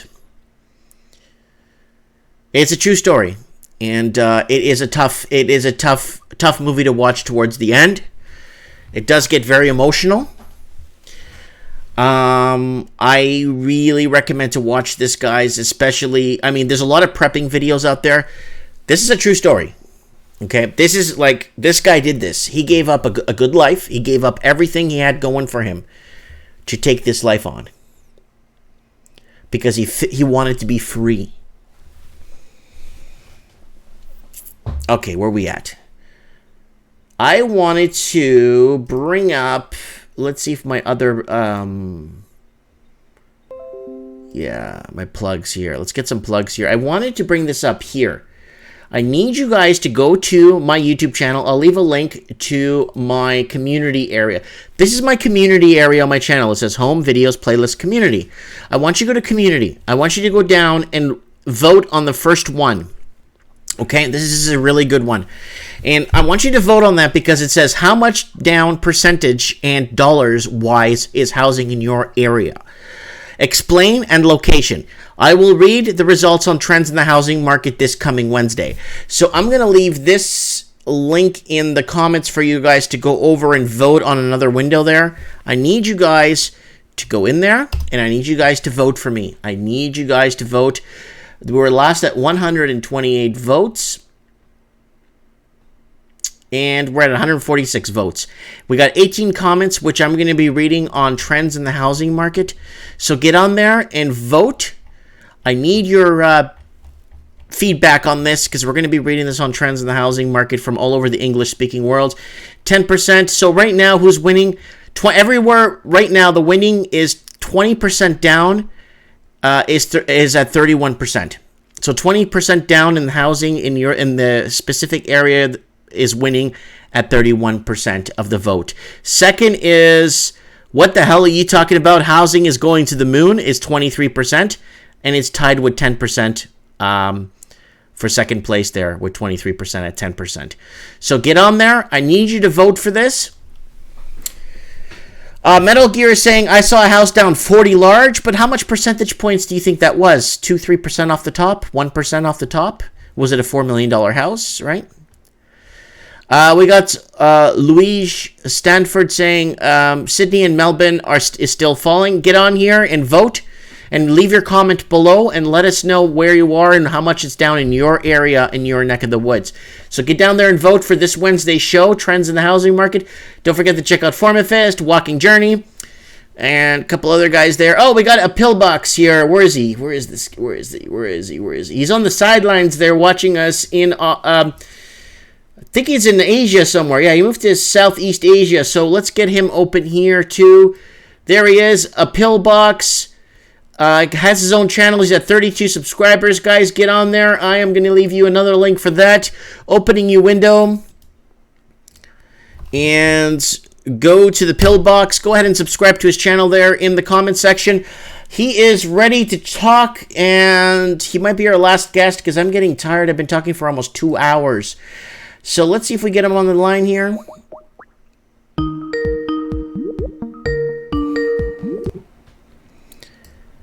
Hello. Tommy Thompson, how are you, my brother? I'm good. I just plugged your channel, a pillbox. I left a link in my comments so people could go out to you and subscribe to your channel. Awesome. Cool. Do you want to know my prepping story? That's why I called you, buddy. Well, you know, I was a big prepper back in Australia, and I don't prep anymore, but I can just say that looking at all these Westerners who are prepping now, it's a warning sign for me. It's clear that the West doesn't produce anything, and people are scared for something to go wrong. Because over here where I am now, I mean, I haven't prepped one thing, because I mean everywhere people are there's buckets of fish in the bathrooms, and yeah. So, but I found when I was in a dangerous situation, I found that the worst things for me was health. I mean, you didn't have an access to hospital, and I was forced to do certain things so that I could deal with the illnesses I got over the 2 years that I was kind of in a concrete jungle, like you were saying. Mm-hmm. So there's a few other things that I noticed, but so where would you like to? Oh, and there's another story. In 2012. When I was prepping in Australia, a few guys came up to me at work and said, "Oh, we think there's going to be a polar flip, and we want you to prep with us." I remember that. And I bought into that whole 2012 crap. I kept on the sidelines, but I was prepping for an economics thing. I always stay on the sideline because sometimes it sounds plausible, but on the day that it happened, I thought I put all my stuff in the car, and I thought they'd go up to where we planned to go, and I drove all the way through the city up into the highest point in my city in the big forest.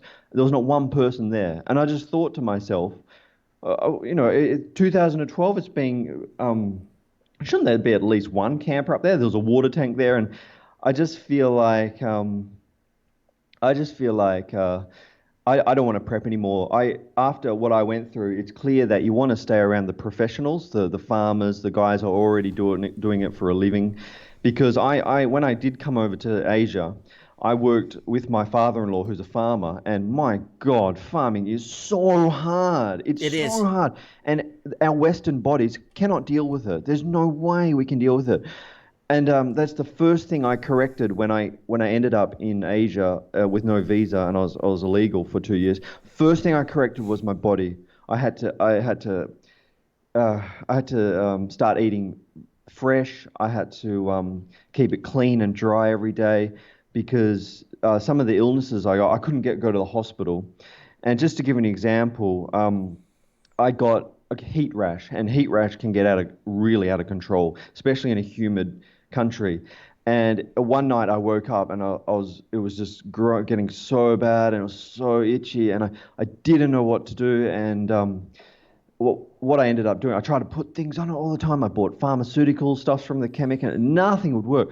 And what did I end up? I cured it in one day by boiling water so hot and then dipping my private parts right into it. And it was the most a painful feeling and great feeling at the same time. But there are so many little tips that I learned from,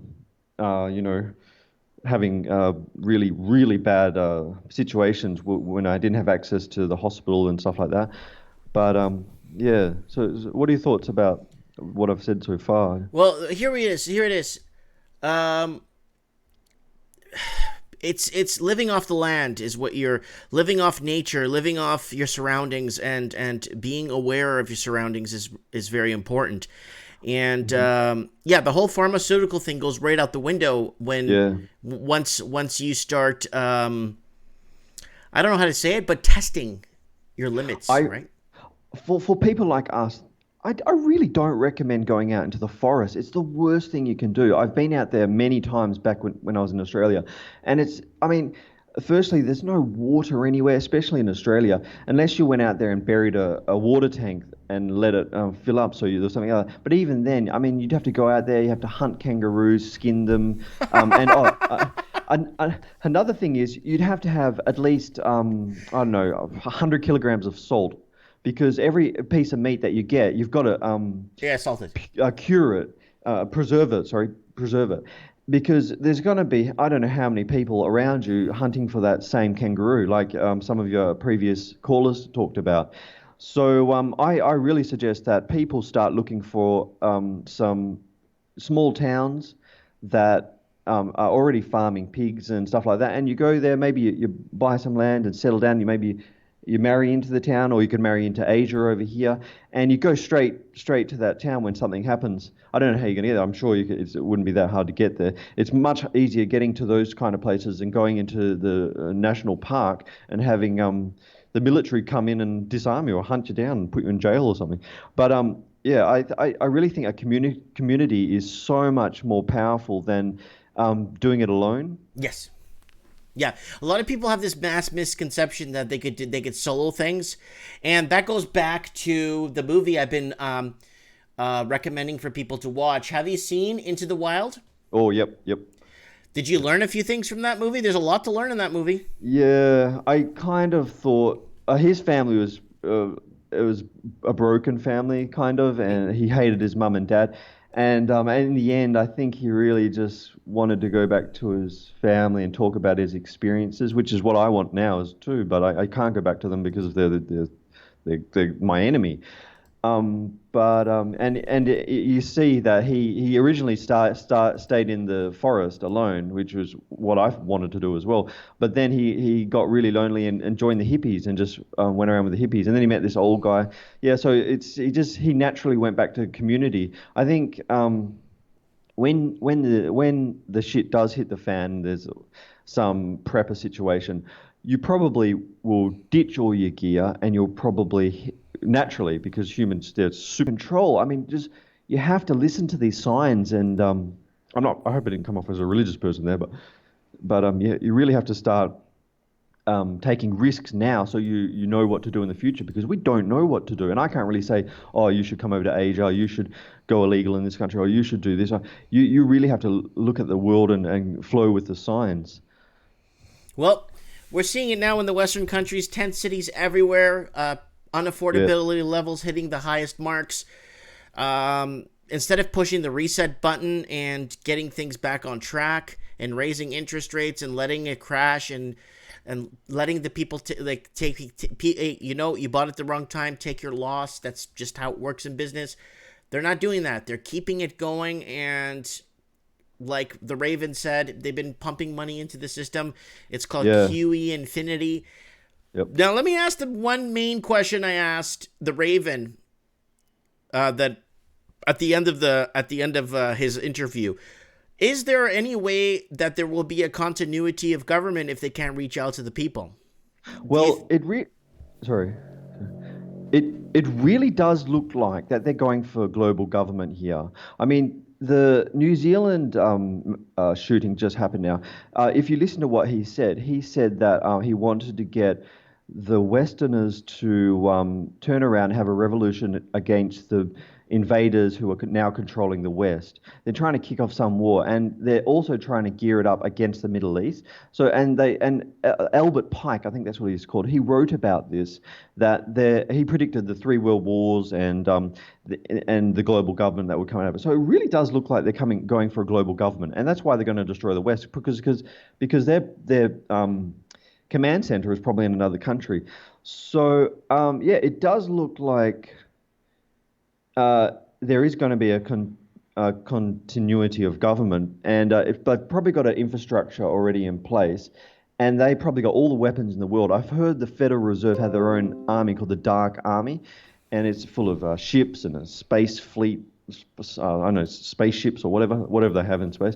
So, I bet you that they're prepared down to down to the last. I mean, can of worms. But for us, I think the what we have to do is build our network and figure out what we're going to do. And I just don't see it as prepping. I don't think prepping's the answer at all. I mean, the government's done a much better job than us.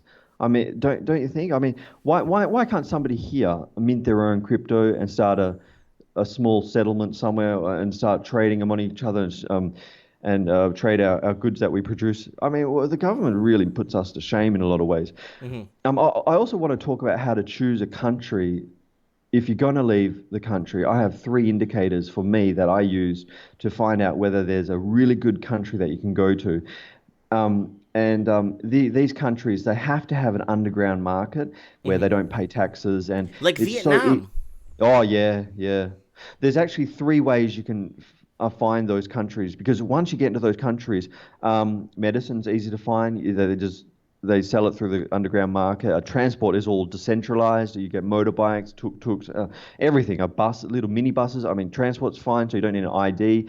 And then, what was the last one? Oh, and they have housing as well. There's housing everywhere for like $30, $50. And you can even go into the slums. The slums are little mega cities. I never went into the slums, but they look a bit scary. But I bet you anything you could disappear into the slums. But do you want to hear about my 3 indicators that I used? Of course, go ahead. So the first thing I looked at was, are there dogs in the street? Because if there's dogs everywhere, that means the police are keeping out of the residential area, or they're leaving us alone. And the normal people are policing themselves. And so they usually use dogs to do that, because dogs bark all the time.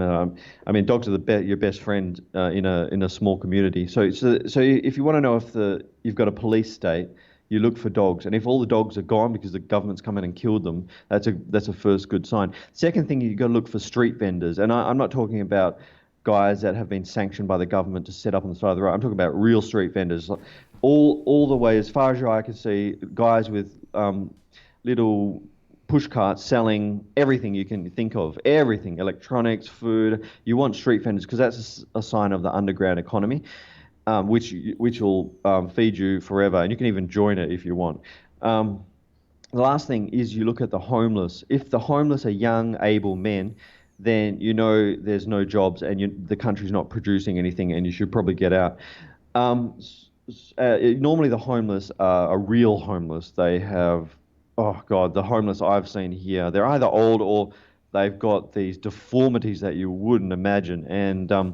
And if their tin cup is full of money, you also know that it's a producing country and it's probably a safe country.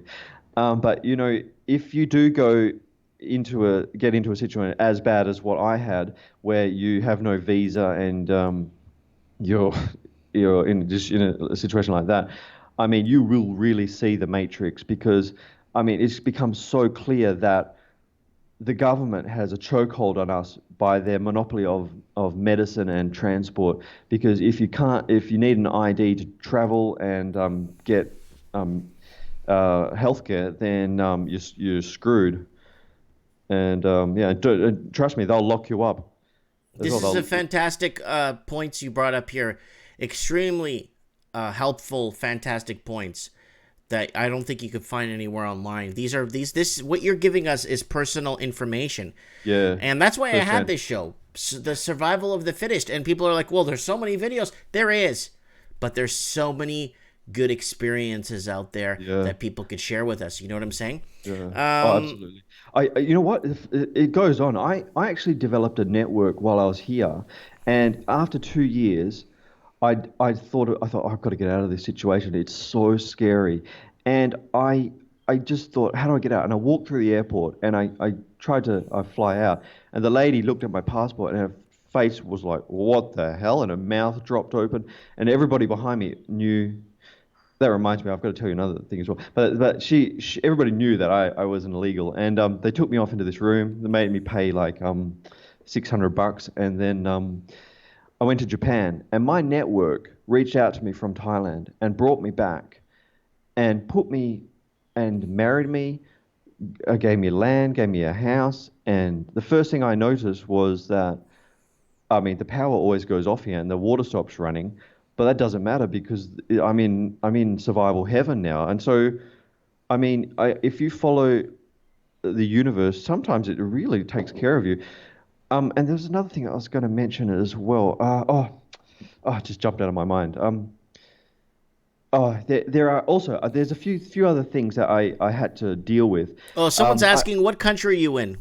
I'm in Thailand now. Yeah. I'm in Thailand. It's a hard country to get into. You really got to marry because of the visa restrictions. And if I had my time again, like I would have went to Thailand because you can go to I would have went to the Philippines because it's the same deal there. But you can get a tourist visa that lasts 3 years, and you just renew it after the 3 years. But the only problem is you can't drive, or you can't get a license, or you can't work. But this is Asia, so I'm sure you can get around that. There was a few other things that I had to deal with. I often had to deal with food poisoning, ingrowing toenails, and I lost a toenail that's never recovered from not taking care of that early. And my best friend was actually coconut oil. You can use it for so many things. But I don't know, I don't want to get gross or anything, but for food poisoning, it's really serious. And if you leave the food in your stomach or in your intestines, you can get in serious trouble. Every one of these health problems can really put you in a dangerous spot. So with food, do you want to know how I deal with some of these things? I can. Yeah, go ahead. So with the food poisoning, if your stomach starts complaining, you're feeling a bit of sweats and stuff, and you're guessing it's food poisoning, you've got to get it out as soon as possible. So what I do is it's a little bit gross how I tell you, but hey, you've got to vomit it out like you wouldn't believe. And you've got to vomit it out until bile's coming out. You got to completely remove all the bacteria or anything the root cause is pretty deep. Yeah, lower it's intestine. the bacteria. Yeah, it's the bacteria, yeah. And then I often drink prune juice, and I just clear out my intestines. Mm-hmm. So I just had it the other day, and as soon as you hit the bile, and I drink water, and it seems to just, my headache goes away. And the second thing was ingrown nails. If you let an ingrown nail get out of control, it can get infected. So I actually cut straight down, and I just pull out that edge of the nail. So I know you're not supposed to do it. They say, it'll come back worse. But I've never had a problem. I just slice down just a teeny bit, just a millimeter, and use the toenail, the clipper as tweezers, and just pull the edge out. So, and I didn't do that for my toe, and it's screwed. So there's just little things like this. And I got dengue as well, and I couldn't go to the hospital. And how I dealt with dengue was, this was an animal. I was like an animal thinking, how am I going to deal with this? And I ended up doing like boiling hot water and dipping my ass into it and stuff, and it worked. And so for dengue, what I did was, I was already fit after that because I realized I was such a unhealthy person, but I made myself really fit. So when I got dengue, I went for a run, and I ran hardcore until my heart was pounding, my blood was boiling, and then it just burnt it out. But there's things like that you can do. There's little things. And another thing is, if you're living overseas, the community around you, they're like a collective Borg. And if you do something slightly suspicious, they notice like a click of just like that, because they're living their daily life over and over again. And so if they see something that's out of whack that they don't normally see, people just instantly notice it, and people will talk about it. For example, I was living in this apartment when I first stayed in the country illegally, and I never left the apartment for 3 months. It was stupid, and people started talking everywhere. Like, why is this guy? What is he doing? Come over here. Why is he doing? So I ended up not actually separating from that community. I actually joined it, mm-hmm. And and there's little surprises that are really dangerous. I don't know what situation you'll be in, but for example, there's scammers, and I got stung by Yeah, big Yeah, time. When I went to yeah. I visited Thailand. I visited Cambodia. I visited Vietnam. I've been around. I visited a lot of places. And those tuk-tuks, all that stuff, they're all there to get your money one way or another, and they're Yeah, gonna scam yeah. you for whatever way possible. You know what I'm saying? Yeah, it's because it's the city, and I think they've cottoned on to that. These foreigners are coming over with money that they didn't earn and they have no respect for, and that's easy to take it away for them. And when I first got scammed, I thought to myself, yeah, I deserve it. It's a great lesson. It's probably cheaper than a university degree too.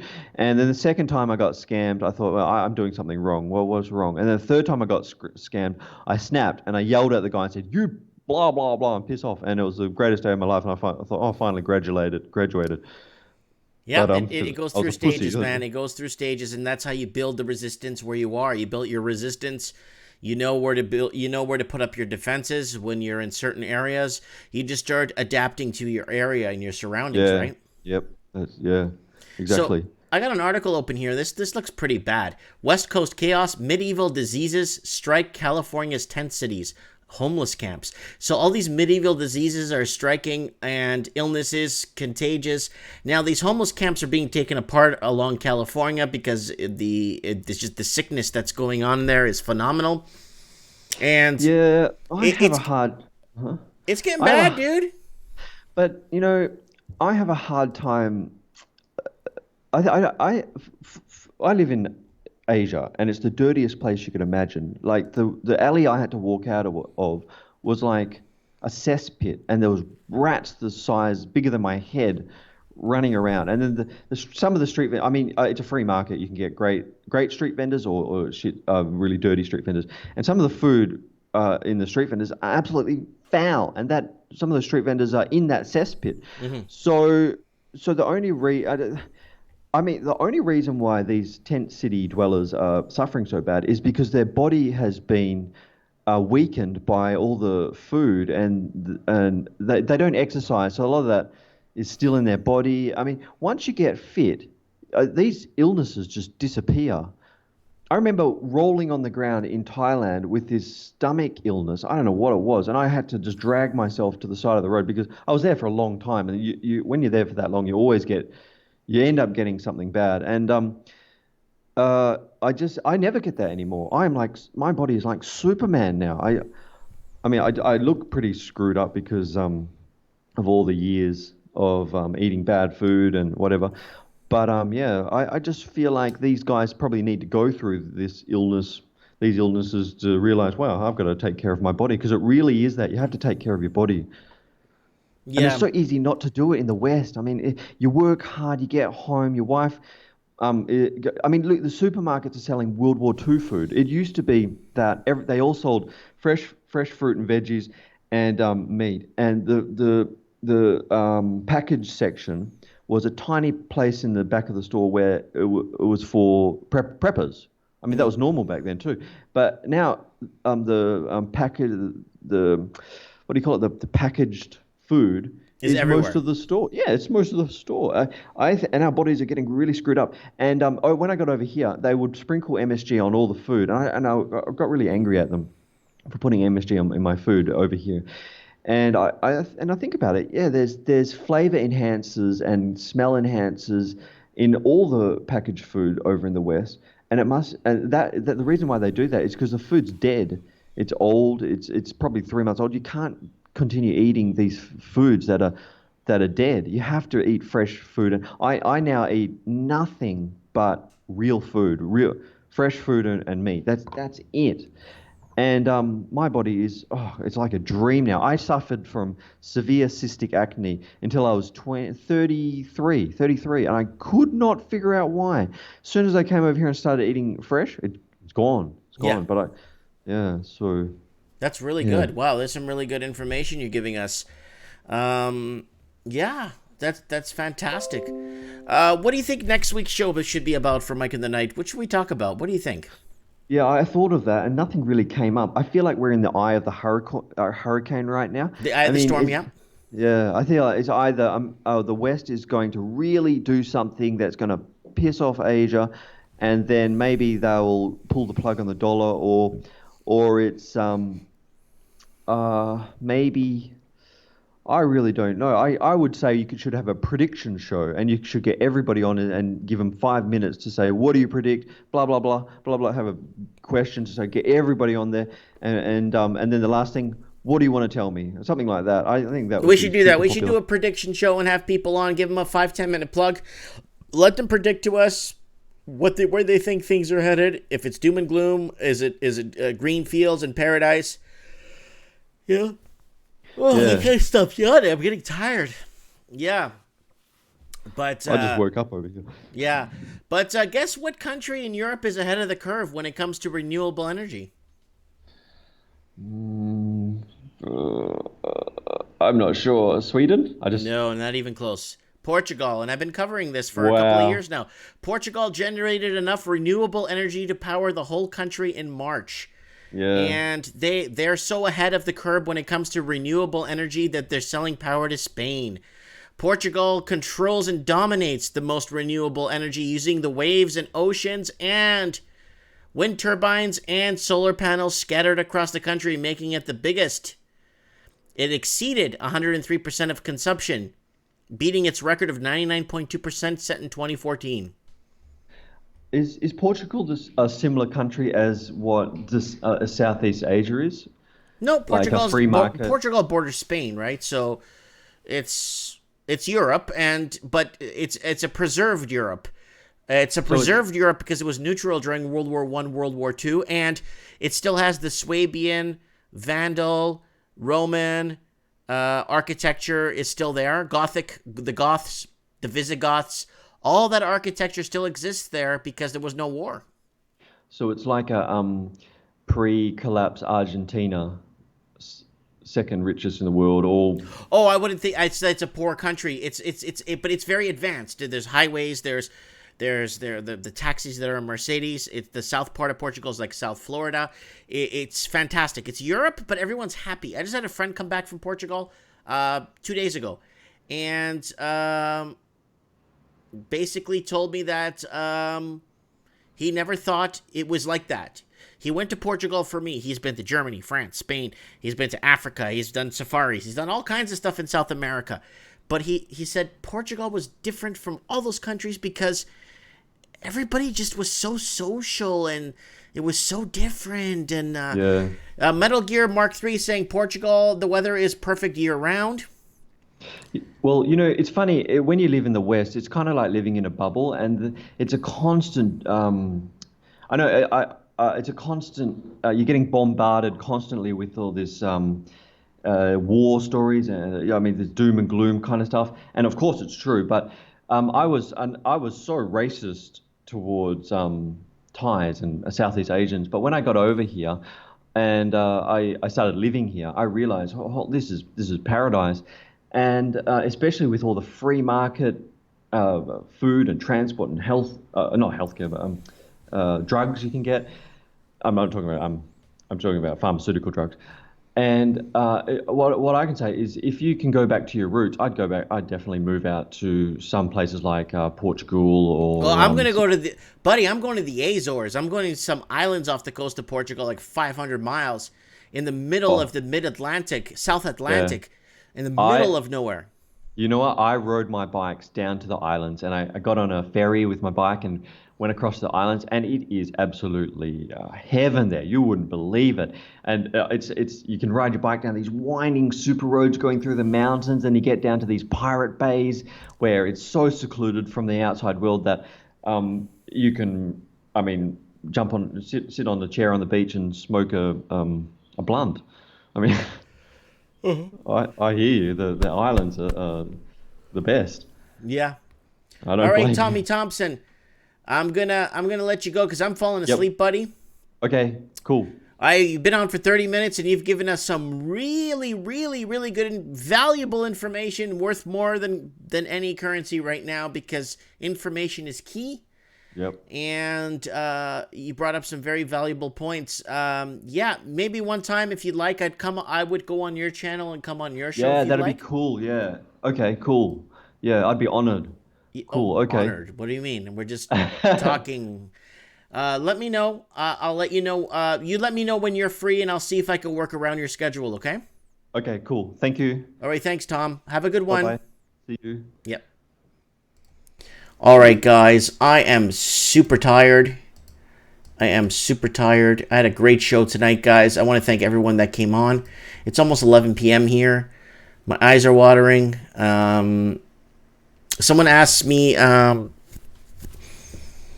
asking if I would move to the Philippines. If it's not, so Lower Roller Scratcher really telling me right now that he really wants a Bitcoin show next week, right? I don't know about a Bitcoin show next week. We could do one. We've done 3 of them. We've already did a few 5G shows. I don't know. What do you guys want to talk about? I think I'm going to go with what Tommy said. We'll just do a show about people's predictions. We'll get people on for 5 minutes to predict what they think is going to happen, where it's going to happen, how it's going to happen, and what they feel. Because everyone's got this premonition in them, right? Everyone has a premonition that they feel what's going to happen, or they feel it in the air. What do you feel in the air? Next week's show, your predictions. Let me know. Comment below. Thanks so much. Don't forget to get over here and vote, guys. I need you guys voting for this. Oh, God. Where did that go? Let's get the vote show back up here. Guys, I need you. That was a Pillbox, by the way. Subscribe to his channel. There it is here. Where's he at? Subscribe to a Pillbox, please. Okay, so here, go to the playlists. Go to community. I need you to vote here. How much percentage and dollar-wise is your housing in your area? Explain location, and I will read the results on trends in the housing market this Wednesday. So I need you to get out there and vote on my community section on my channel. So we are at 153 votes. I'm going to leave a link in the comments right now. And we could do a, go ahead and vote there. So right now, 20% down in housing is the biggest. We got over 19 comments on this. Let's get your comments, where you're at, and what do you think is what's happening. And I'll read them on next Wednesday's Trends in the Housing Market. Thanks so much, guys. I am dead tired. Thanks for watching. I appreciate the support. And let me know what you guys think. Yeah, let me know what you guys think. I really appreciate it. And I would, yeah, I'm tired. You could hear it in my voice, eh? Let me know. Comment below. Thanks for watching. And if you're watching this on replay, you got to watch commercials. Thank you, guys.